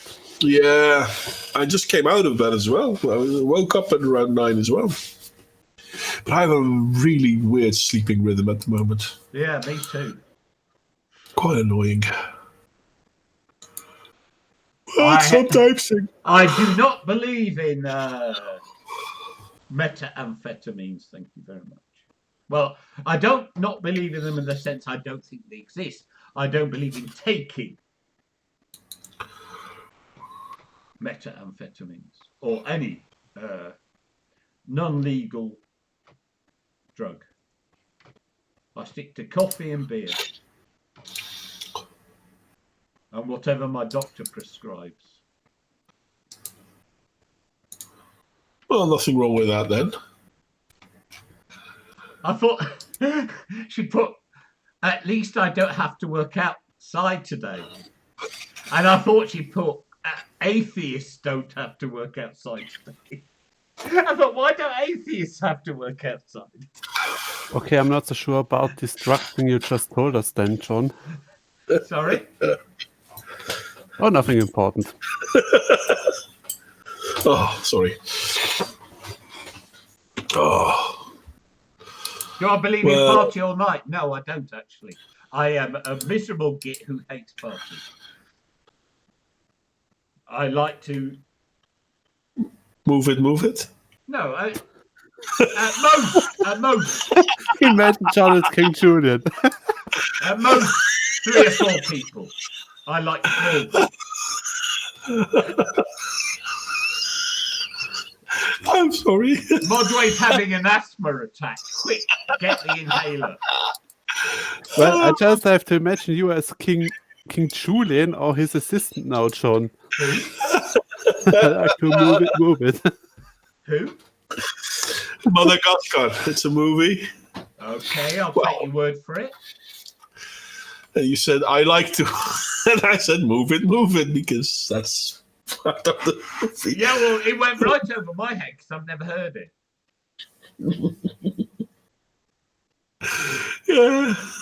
It's no good throwing cultural references at me. I can guarantee I will not No. get it. Yeah. This much is clear. Yeah, I hated Dr. Feelgood. Just saying, I hated Dr. Feelgood. Awful. Bloody shite. Can't remember that one, to be honest. No, Dr. I think Feelgood I've was seen the it artist. once,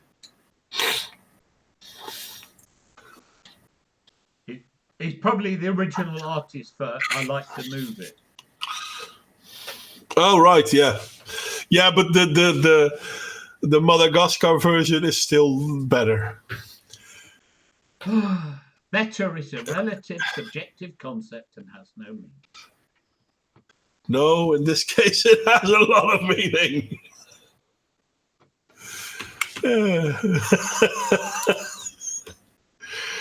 Oh, sorry. You are very full of yourself tonight, Modway, which is very nice to hear and also rather gross.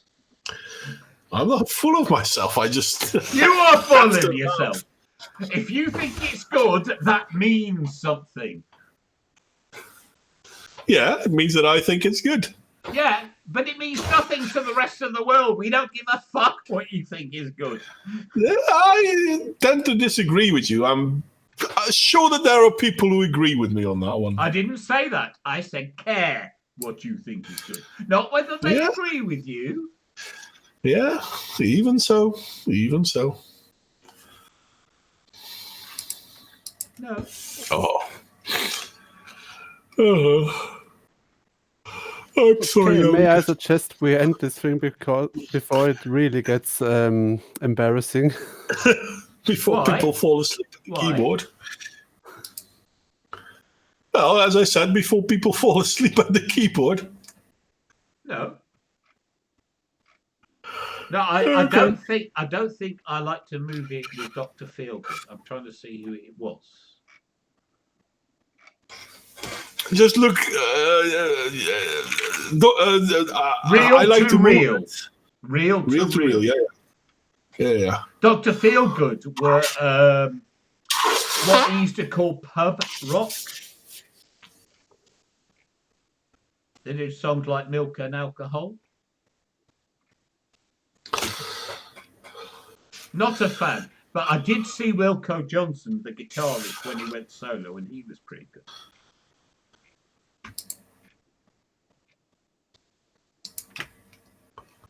And trust me, 1994 is the future I'm talking about. I'm talking about the end of the 70s. 1994 is the future. Yeah, We are from living what in I'm the year talking about. 2020. What do I miss? Yeah, from what I'm talking about. Because Paolo said he was listening to it in 1994. Yeah, that's possible. And I'm saying I'm talking about the end of the 70s. Oh.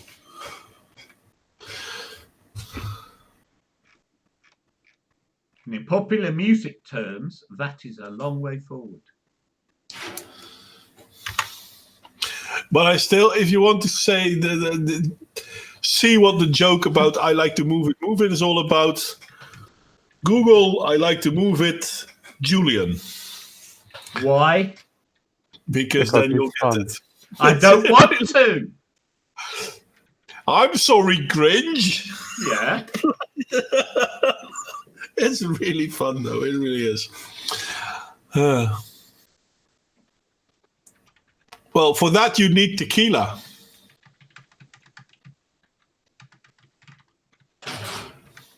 John? I don't drink tequila. Well, but it'll make you happy. So I'm just calling Anxious Aussie a sexist because you assume my doctor's a he.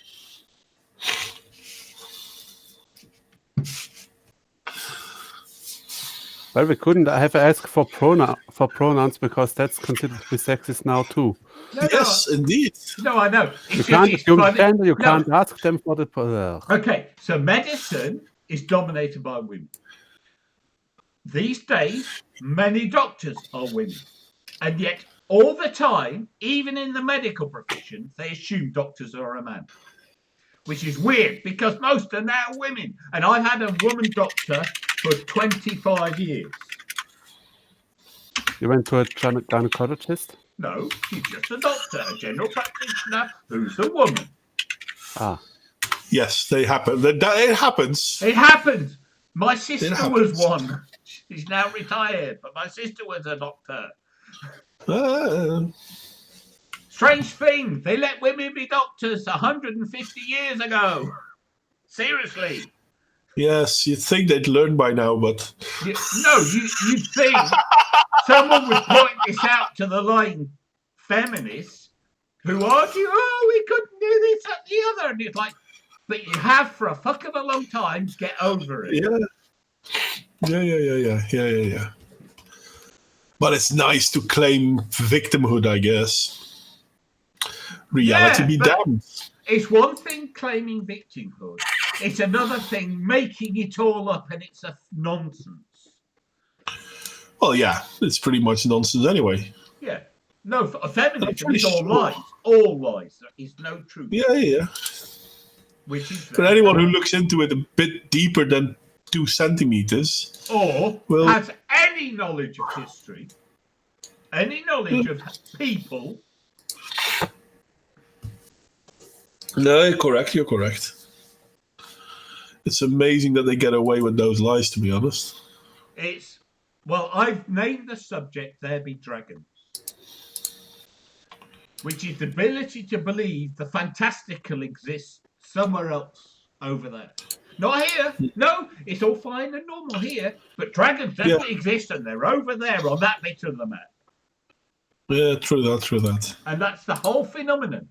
It's like people will go, oh, yes, the pay gap's terrible. Are you paid less? Oh, of course not. Don't be stupid. Are you insulting me?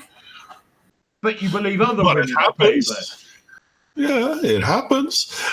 There was this. Oh, I think it was one of those American studios, Fox or something irrelevant like that. They had a man and a woman sitting against each other, and they're both roughly in the same line of work, talking about the gender pay gap. And then in the end, she earned more than he did. And he still was defending how women get paid less. And I'm like, dude, seriously.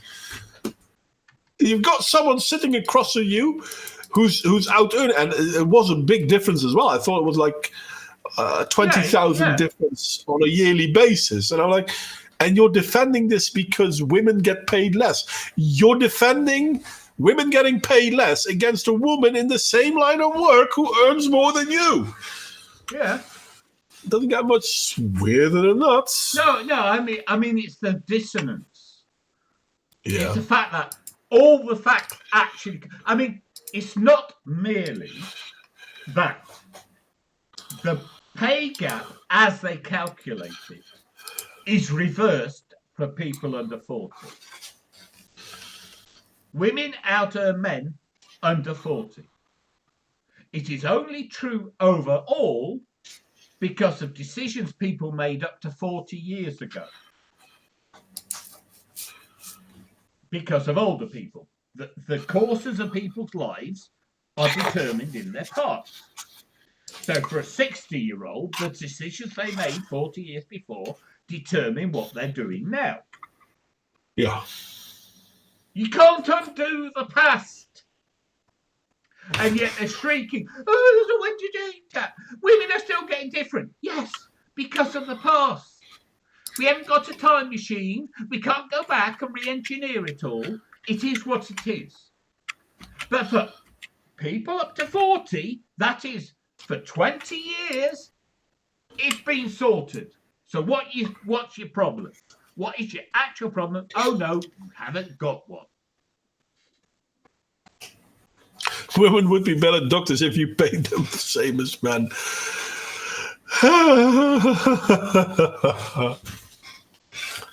Yeah.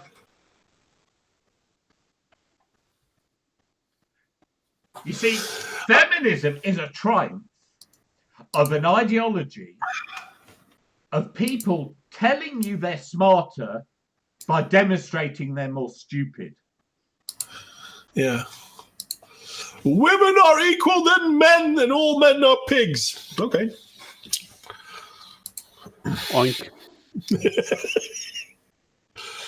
That's been a while since I saw that one last, but it made me laugh.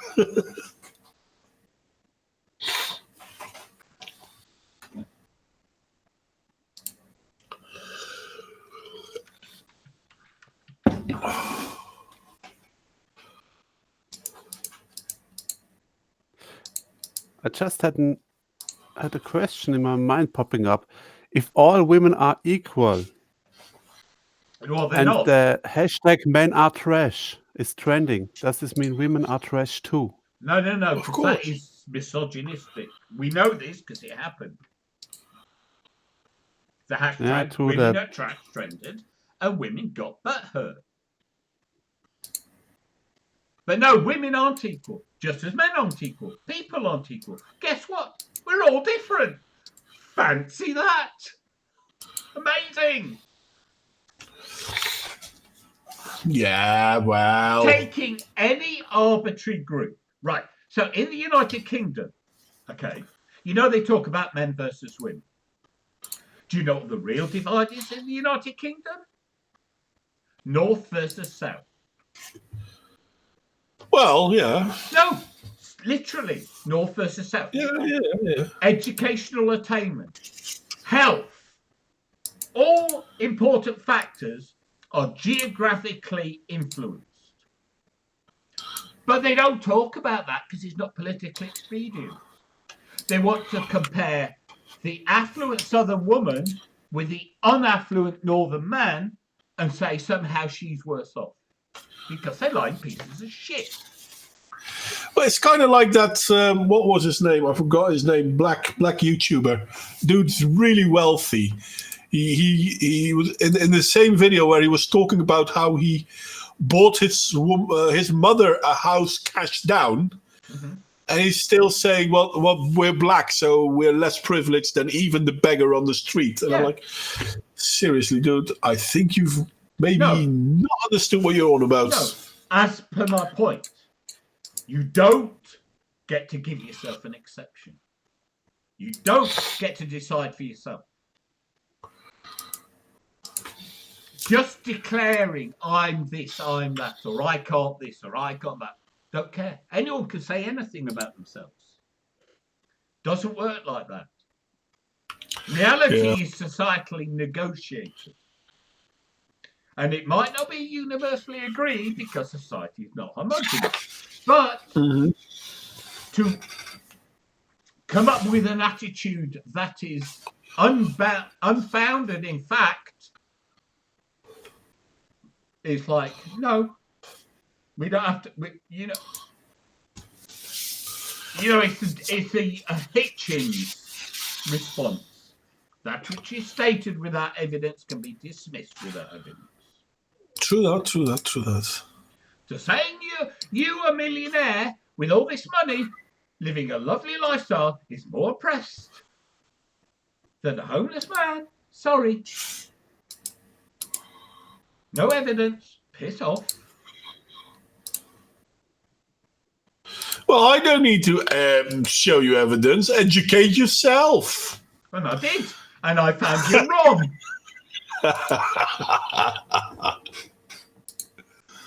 Well, I'm not wrong. That's rather a statement to make. Yeah.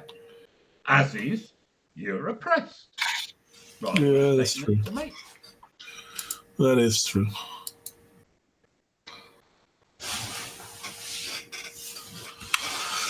Oh, sorry. Oh, old man and all that. That's all right. Stretching. I just feel guilty finishing the stream without stringing it out a bit for Anxious Aussie's sake. Yeah, lately she's always been coming at the end. How come you're so late lately, Anxious? Did they change the time in Australia? As you can see when the sun is up due to the smoke. Yeah. Well, you can imagine, right? You get out of bed, check the house is still there, check the fire isn't too close, other trivial things like that. Then you've got time to check the internet. Makes sense. Yeah. All right. Could be true, could be true, could be true. Probably not, but it sounds funny. In my head. Before I said it. And then it came out of your mouth and you instantly regretted it? No, I did feel a bit dubious, though. I thought that didn't quite work. Didn't quite have the zing I hoped for. Well.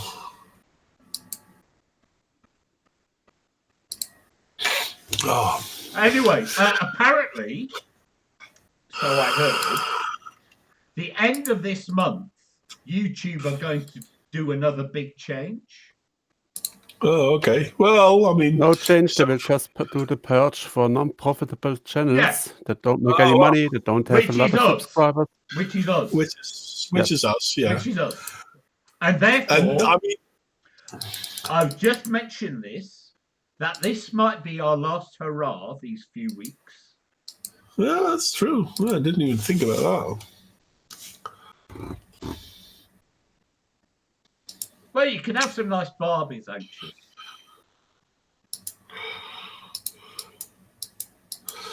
It's kind of weird, though, because a few years ago, I actually was monetized. Mm-hmm. And I was actually making money. Uh-huh. And then the first apocalypse started, and it totally destroyed my revenue. Yeah, that was what it was for. Well, when it says profitable, it doesn't mean for you, it means for them. This is what you got to understand.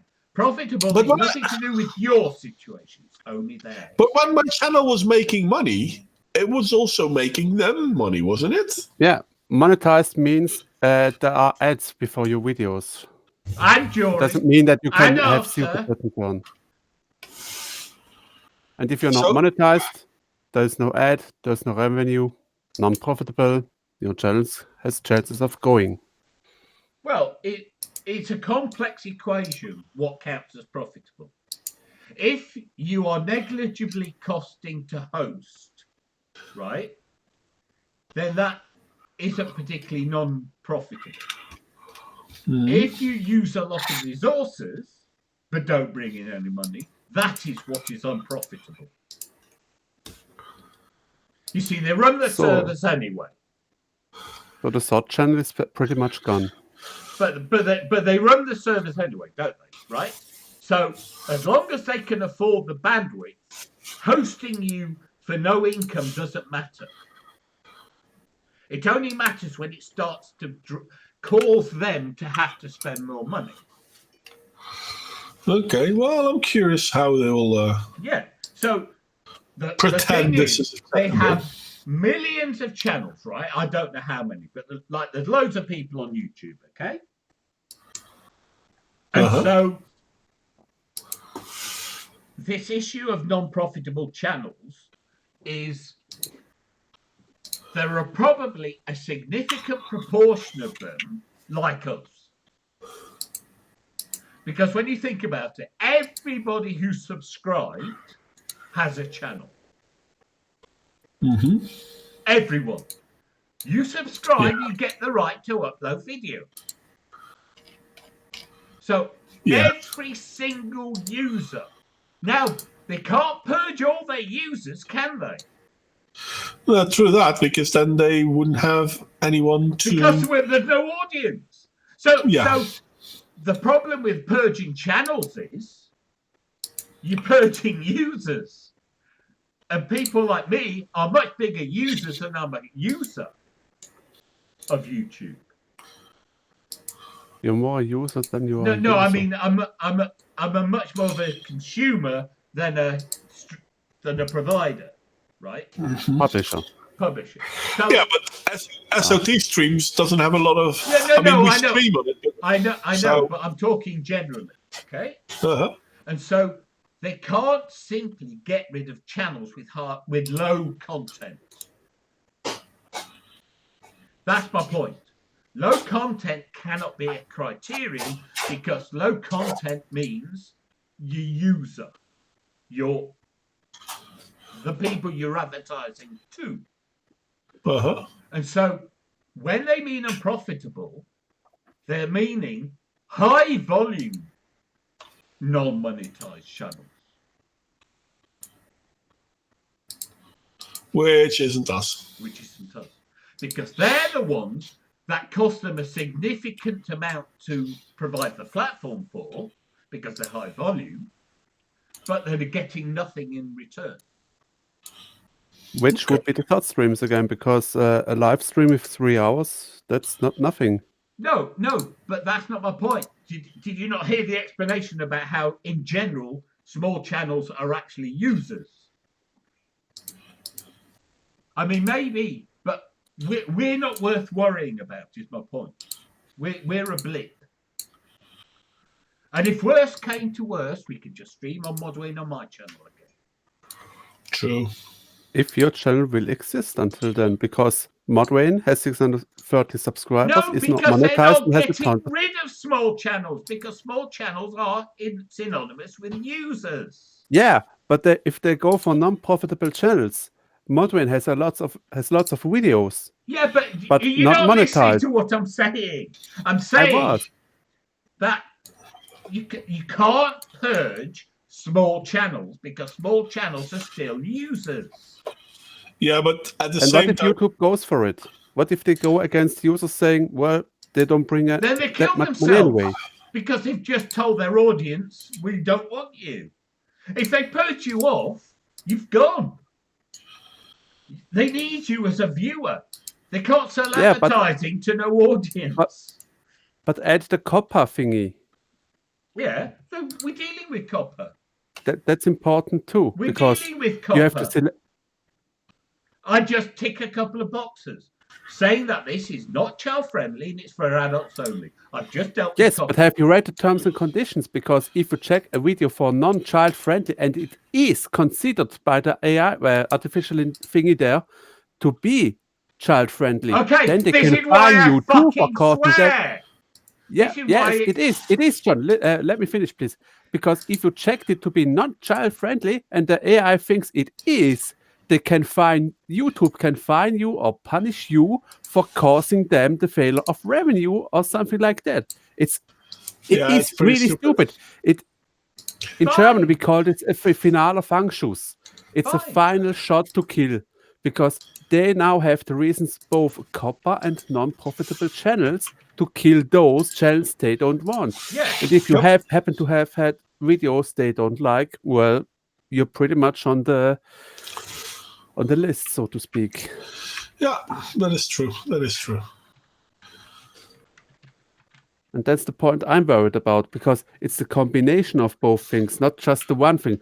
Sure as hell, my channel with, I think I have 11 subscribers, 2 videos left because I've killed the others due to copper. I have not, they don't have to worry about me because I don't cost them anything. But still, with the Yeah. combination of both things, I'm on the list. Trust And me, it's, we're not worth it. Yes, I know I'm not I worth anything, but disagree. We are worth it. We're absolute. No, we we're not are worth it. vastly We're underpaid. not worth their effort. worthy or unworthy, will it stop YouTube from purging our channels? No, they will not purge our channel. Shall we make a bet, sir? No, I don't gamble, but I will. Yeah, you're just afraid. No, I don't gamble. It's a lifelong thing. I just do not gamble. Period. But I am happy to concede I am wrong if I am wrong. I don't know how. Oh, on Discord, we can always. Yeah, because the channels will be gone then. Yeah, I think everyone's overreacting to this. You can't apologize That's my publicly point. anymore. That's my point. When they talk about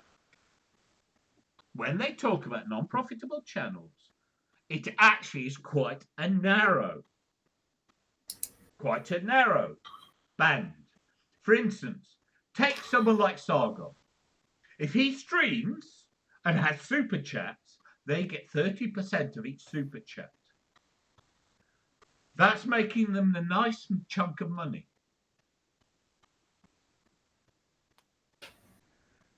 So that isn't non-profitable, even if the channel is otherwise not advertised on whatever. Doesn't matter. They're getting their money. That's why they pushed everyone into live streaming, and they introduced Premiere. They did this because that is how they get their money. Yeah, but then if I, for example, because they want me to premiere my stuff as well. Well, that's nice, but there are no super chats on my channel. Yeah, that's what I'm saying. But the Premiere feature that's the brand, right? Mm-hmm. The reason they want you to premiere is because they want the whole concept of being premiered, right? Which, for a regular video, makes no sense. Premiering a bog standard video that has a few tens of views, what's the point?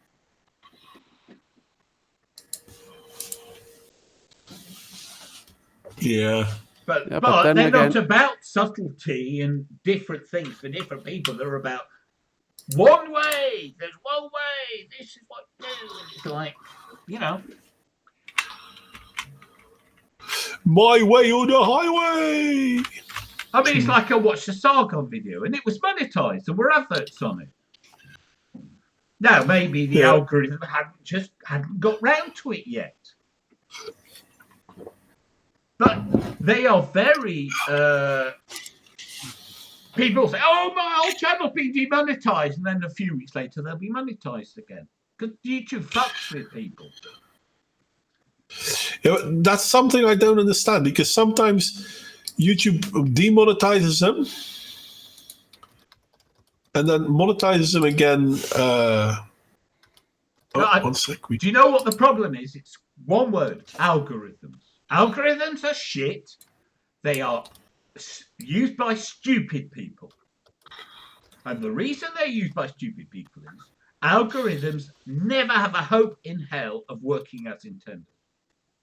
So what happens? They institute an algorithm, they deploy it, it gets loads of shit wrong, they spend weeks trying to fix it, okay, manually adjusting it, which costs more than if they had used an algorithm to try and do it to begin with, right? Uh-huh. And they've gained loads of bad will in the process.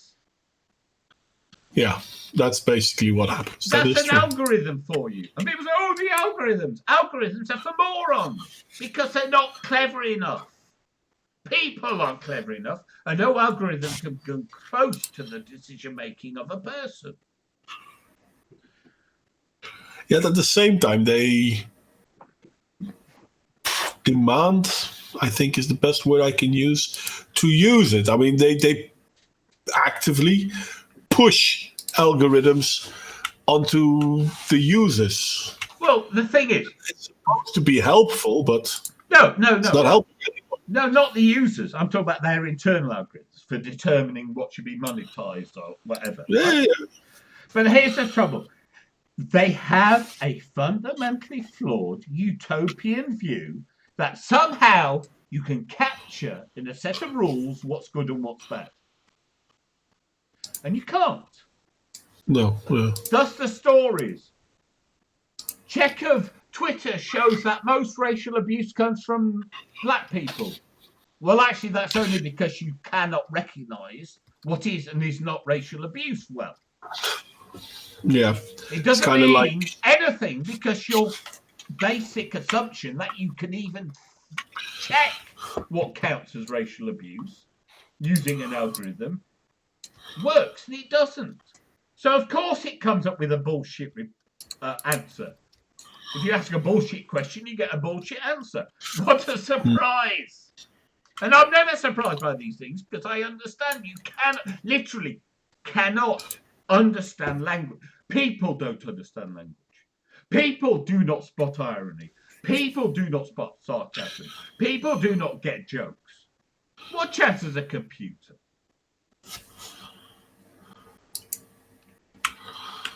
Well, No, seriously. but I never.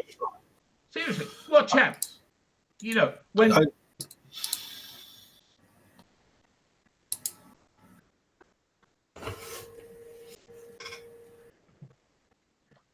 algorithms, they're the work of the devil and it's deployed by morons who happen to be really intelligent, ultra rich morons, but they're still deployed by morons. There is that. Makes you wonder. Well, it's because if you start from false assumptions, your reasoning will fail. They start from false assumptions. So their reasoning fails. No good trying to do something if you can't do it. They don't only start from false assumptions, they do everything they can to prove that false assumption to be correct. Yeah, but it doesn't matter. The false assumption is sufficient to cause failure. That's all you need. True that. If you can't do something, you can't do something. I cannot walk across water. Doesn't matter how many times I try, I can't walk across the Atlantic Ocean without. Well, okay. Yeah. Okay? But I can still walk across water regularly. Not step over. Not step over. Yeah. Take a large body of water that's deep and walk on the surface. Oh, you didn't say walk on the surface of the water. You said walk over water. Walk on water means walk on the surface. It's shorthand. Yeah, but you didn't say walk on. You said walk over. I said on water. Well, what if it rained and there is water on the streets? Oh, that too. Yeah. Okay, we're going back to a biblical reference and the shorthand term, which is widely understood to refer to that biblical reference of walking on water. Okay. I cannot walk on water no matter what. Okay. I haven't done that in a while, so I'm not sure if I still can't. But why walk on water? Turn it into wine and drink it, for crying out loud. Well, makes more sense. Yeah. Maybe, but the fish might not be happy. And my point is that if you can't do something, instead of going straight ahead to how do I do this, you start with, can I even do this? This is where they go wrong. They don't start with that, can I even do this? So they write algorithms to check for hate speech, even though conceptually you can't. Any even slight student of linguistics will tell you this. Because language is what do they say about text? There's no tone. There's no context.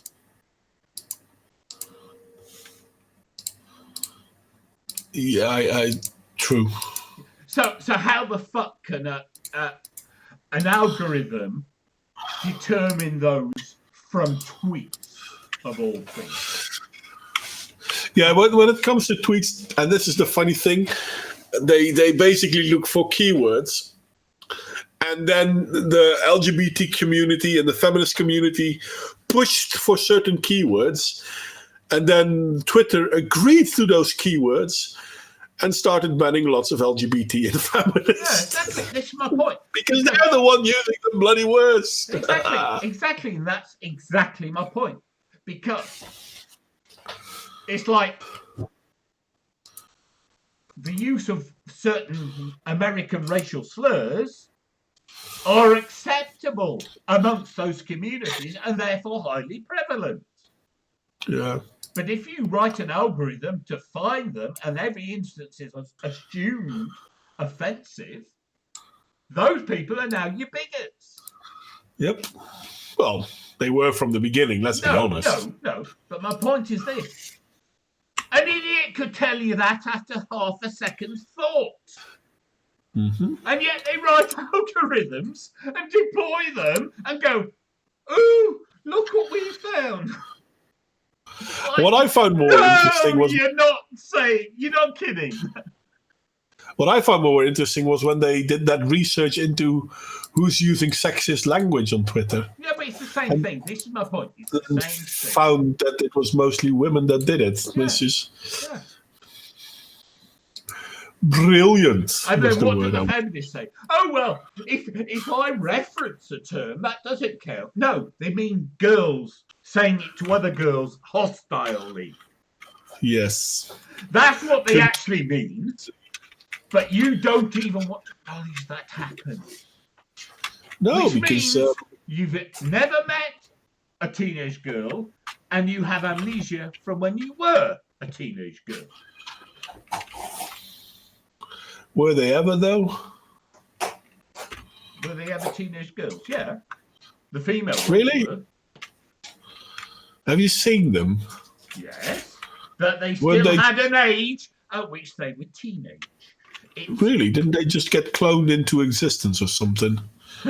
Yes. I mean, it'd be hard to believe that there were parents out there loving them. Who said anything about parents loving them? Have you met parents and their teenagers? Fair enough. You draw the strangest conclusions from things that are not said. Well, I think his kid isn't old enough, so he can't understand it yet, I think. I haven't got kids, but I can work out the concept that every person used to be younger, and part of that was being a teenager. Not hard. Yeah, I was referring to the parents loving them. Yeah, well, again, where I grew up in an era when there was an expression, parents fuck you up, don't they? It was generally assumed that your parents fuck you up, and you know it, being the point. Apparently, there are loving families. Yeah. I heard they exist. Yeah, exactly. Yeah. Exactly. We don't expect it. We expect a certain degree of dysfunction in a family. Nah. But well, yes, but this is one of the reasons why I had a long time that I didn't want to have kids. I've worked nearly all of my adult life in medical health care, youth care, etc., etc. So it was difficult for me to, when my wife wanted a kid, it was really difficult for me to say okay, because I've seen all those examples of what can go wrong, and it does. How do you call it? Color your palette, so to speak. I have to admit, though, I'm really, chuffed with the fact that I have a beautiful baby boy, and he's no longer a baby, obviously, but he's still a beautiful boy. So I was wrong, but yeah.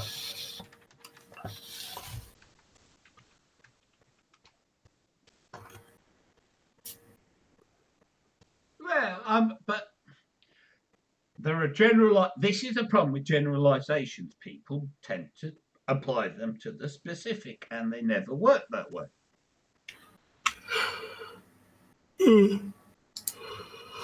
Oh, sorry, yawn. I hate it when that happens. So Anxious Aussie writes a comment. I respond to it, but she posts a different comment in the meantime, which looks like I'm responding to the wrong comment.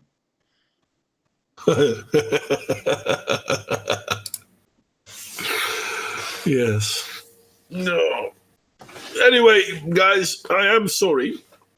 I kind of tried to stay to the end, but I have to admit that the end has come for me. That's all right. I think 3 This is hours is the enough for end. anybody.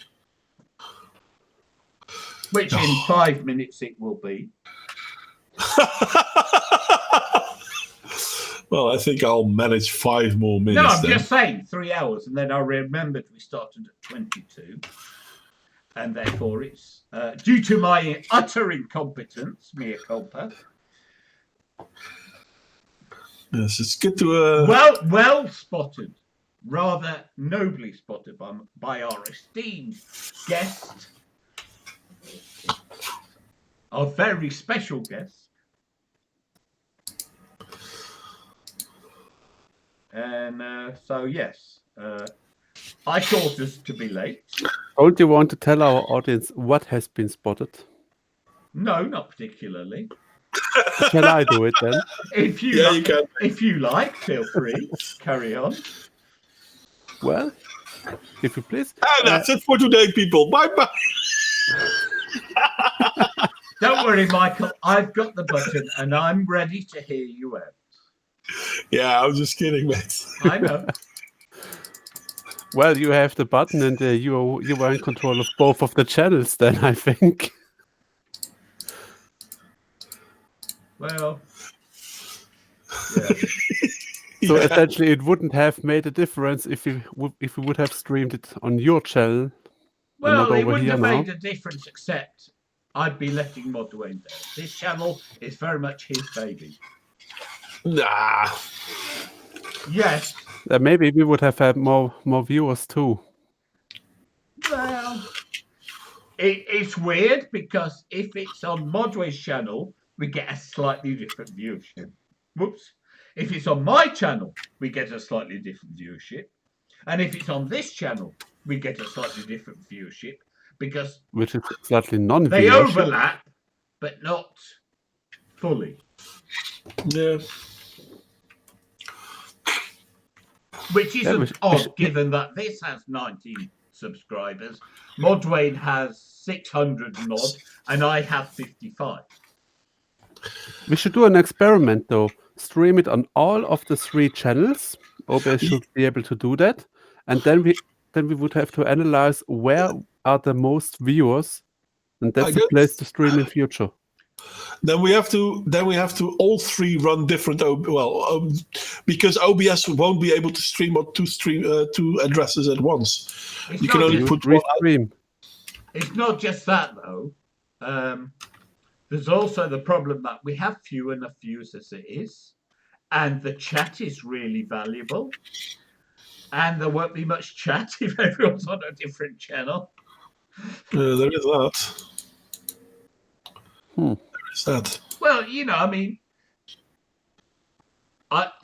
honestly, I love the chat, and sometimes I'm happy to be in the chat more than on the stream because it's such a key part of the whole thing, right?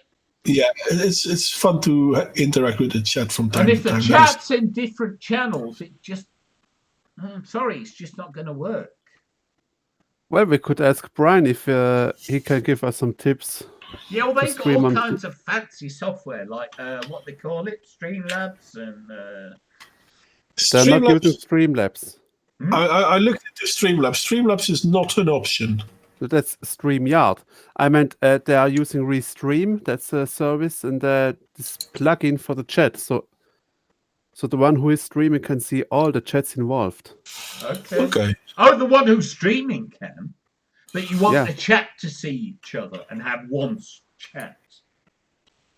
That's the point I'm talking about. Ah, It's the chat interaction, which is a integral part of the stream. okay. Then do it in 3 different streams. One is on your channel, one on the SOT, and one on Modwayne's. Yeah, but then the stream chats won't interact with each other. No, That's he what- needs Yeah, not three at the same occasions. time, Modwayne. 3 occasions. Do 3 Oh, right. streams. Say every Wednesday, on a Wednesday, do 1 week on yours, 1 week on mine, and 1 week on SOT and compare. Yes. Okay. Well, that's an idea. The trouble is to get a proper ID, you'd have to repeat it several times because you've got specific factors because the viewership is not always the same number. You always have 6 or 7 viewers during the live stream on the SOT channel. On the SOT We've stream been channel. up to 11 and 12. Yeah. When? And so that's the problem. Actually, on Wednesday, we often hit 12, 10, 12. Yeah. Now, it doesn't stay on 10, 12, But we hit it. You get that through traffic. And that's the problem because if you only do it once or twice, you cannot eliminate external factors you don't know about. So you have to do it enough times to get a consolidated average figure for each channel. And if there's a difference between that, then you see a difference. But specific instances could fluctuate. Yeah, but when you were streaming on your channel, John, last time you had about 15 or 20 people. How much? And 10 of them in the chat. Really? Yeah, Wow. It was a rather high number for your 66 subscribers. No, and that must be what I wrong. meant with trying to find out which channel is the most frequented one. I'm failing. I'm failing. I'm not doing a good enough.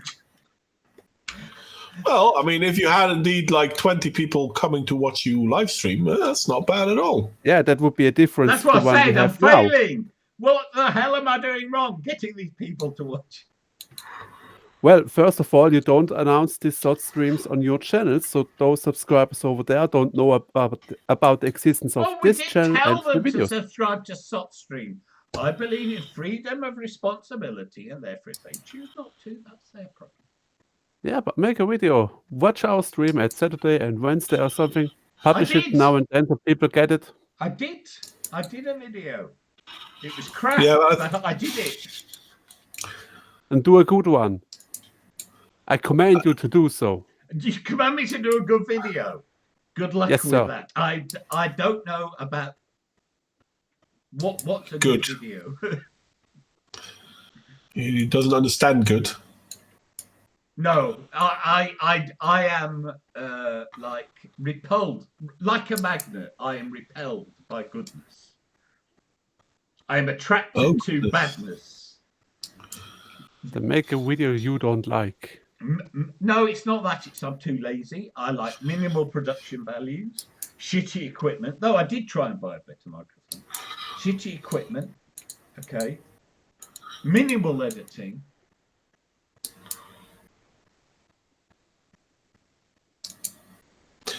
Well, I like the way my videos turn out, and I don't do a lot of editing either. You do a damn sight more than I've ever done.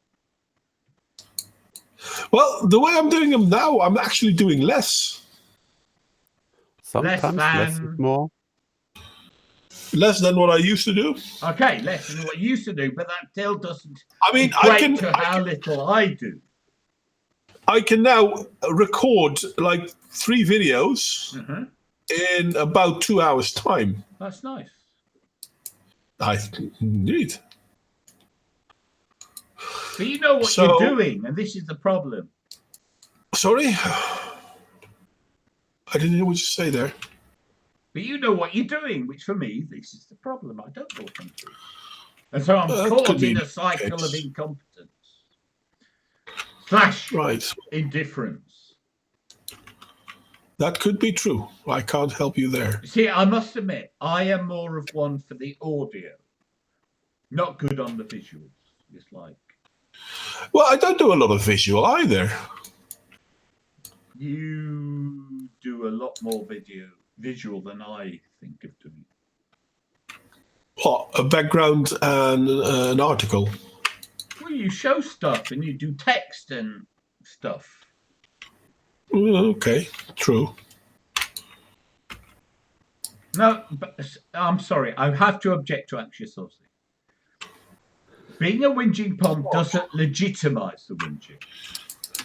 It more culturally requires the whinging. But at no time will he deny that he's a whinging pum. Well, of course not. Yeah. Because I am. He's a whinging pum. Yeah. Yeah. I'm proud to be so. You have to be born into the best. What was it? Kipling's winning the lottery of life, being born an Englishman. That's me. So I am proud to be a whinging pom because it meant I won the lottery of life. And he will do everything to live up to it. Well, I mean, this is what's problematic with the left and their work guilt shift. Is that they think pointing out the things that we are proud about will make us feel guilty, as opposed to just proud.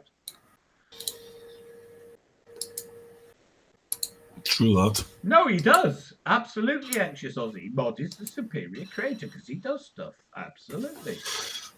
And I'm the first. Well, The first to admit it. I don't want to be rude, and I don't want to be negative or anything like that, but I don't think I'm a superior creator. Let's be honest. My average video still only has about 30 views on YouTube. Why is that being rude? Well, no, I'm just saying I'm not a superior creator. Well, you may be. You just don't take care of the P-score, which is important for the YouTube algorithm to The what score? promote your video. The P-score. I have no idea what the P score is. What's the P score? That's the score important for the YouTube algorithm to promote your video. Oh, okay. You How can does that work? influence this by certain factors. You can Google them. P, like to pee without the E.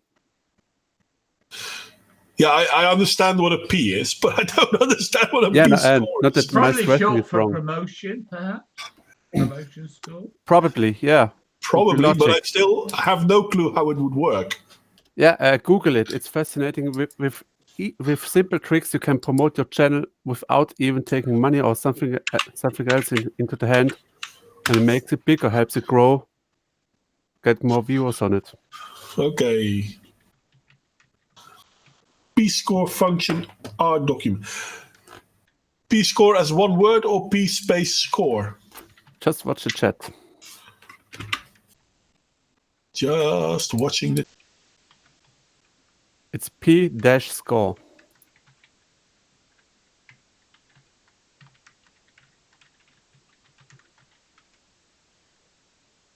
Yeah, P score. Has Moderator just gone? Promotion. There I am again. Sorry, I misclicked, which kind of made it impossible for me to stay in Hangout. Just admit you took the wrong window. Yeah. So P score or P value? Or is I that the think same it's- thing? I think it's the same. Language barriers and so on. P P-score, to P-value for YouTube, and then read it. Yeah, that's still not anything. I hate this. Yeah. Isn't I P tried to score find what documented enables post in the boys to Discord. have a natural advantage at physics?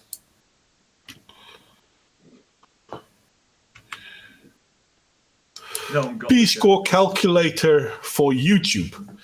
Okay. joke. There you go. What's a see? P value? Okay, I'll look into it. I have it ready now. I'm not going to do it now, considering the fact that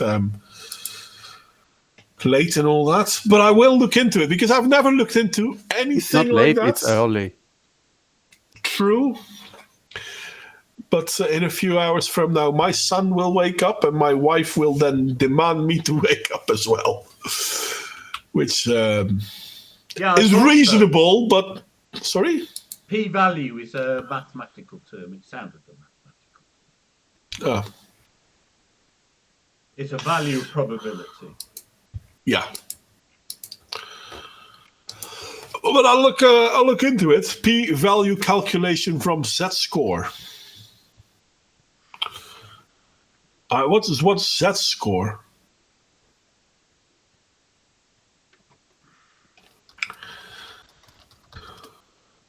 Well, you see, it's like this.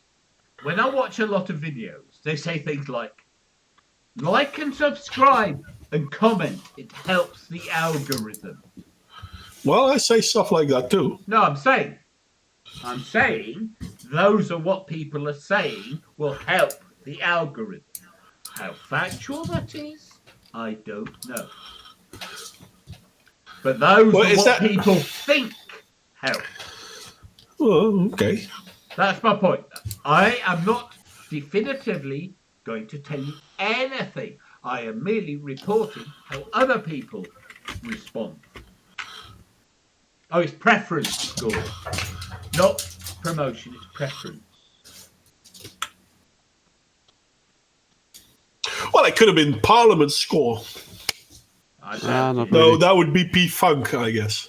No, it would be B score for bollocks.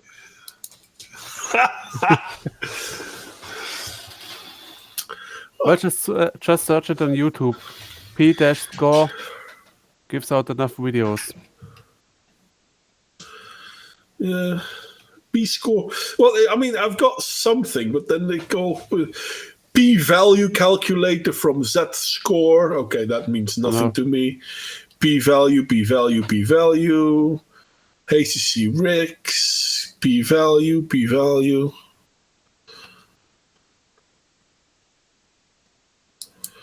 Maybe I should look for that one. Interestingly, the thing I found on Reclaim the Net says that the primary use of P-scores is actually for throttling, not promoting.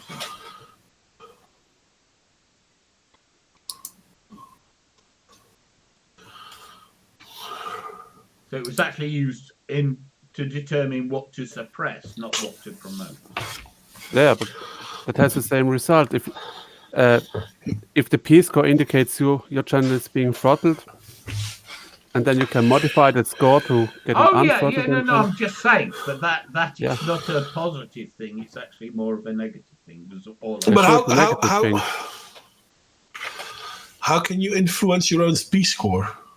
Well, that's described in the tutorial. Yeah, you know what you learn what affects it. And then you do something against it. Yeah.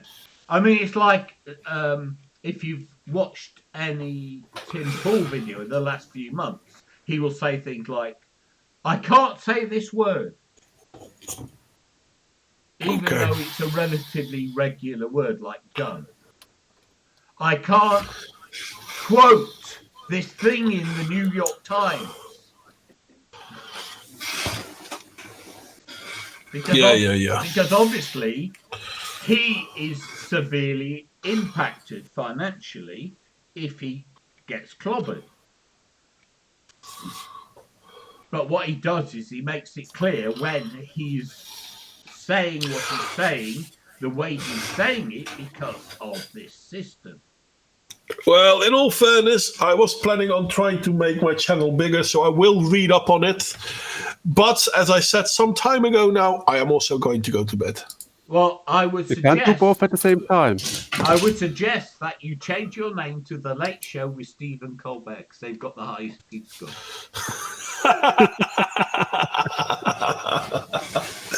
I'm not really sure that would work.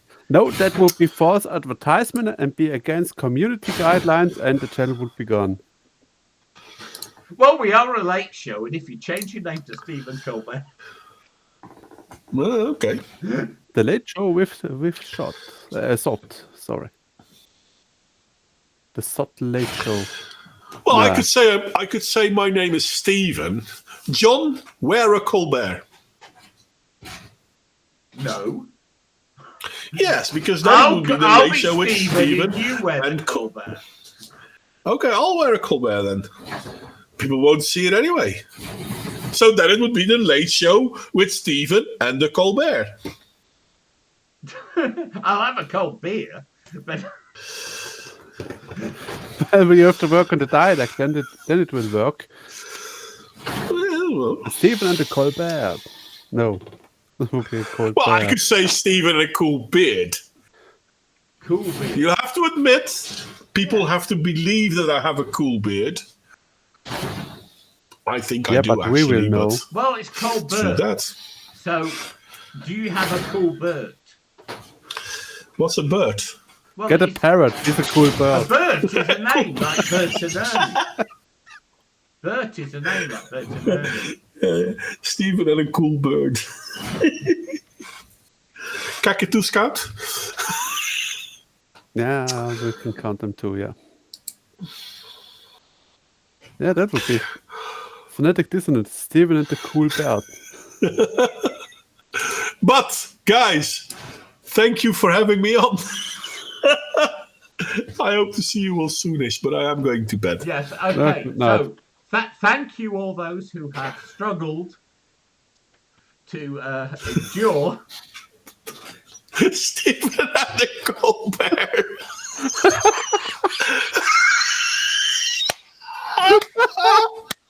Oh, that's fucking brilliant. Rename the channel to this. Rename it. This must either rename the channel or make it a show title.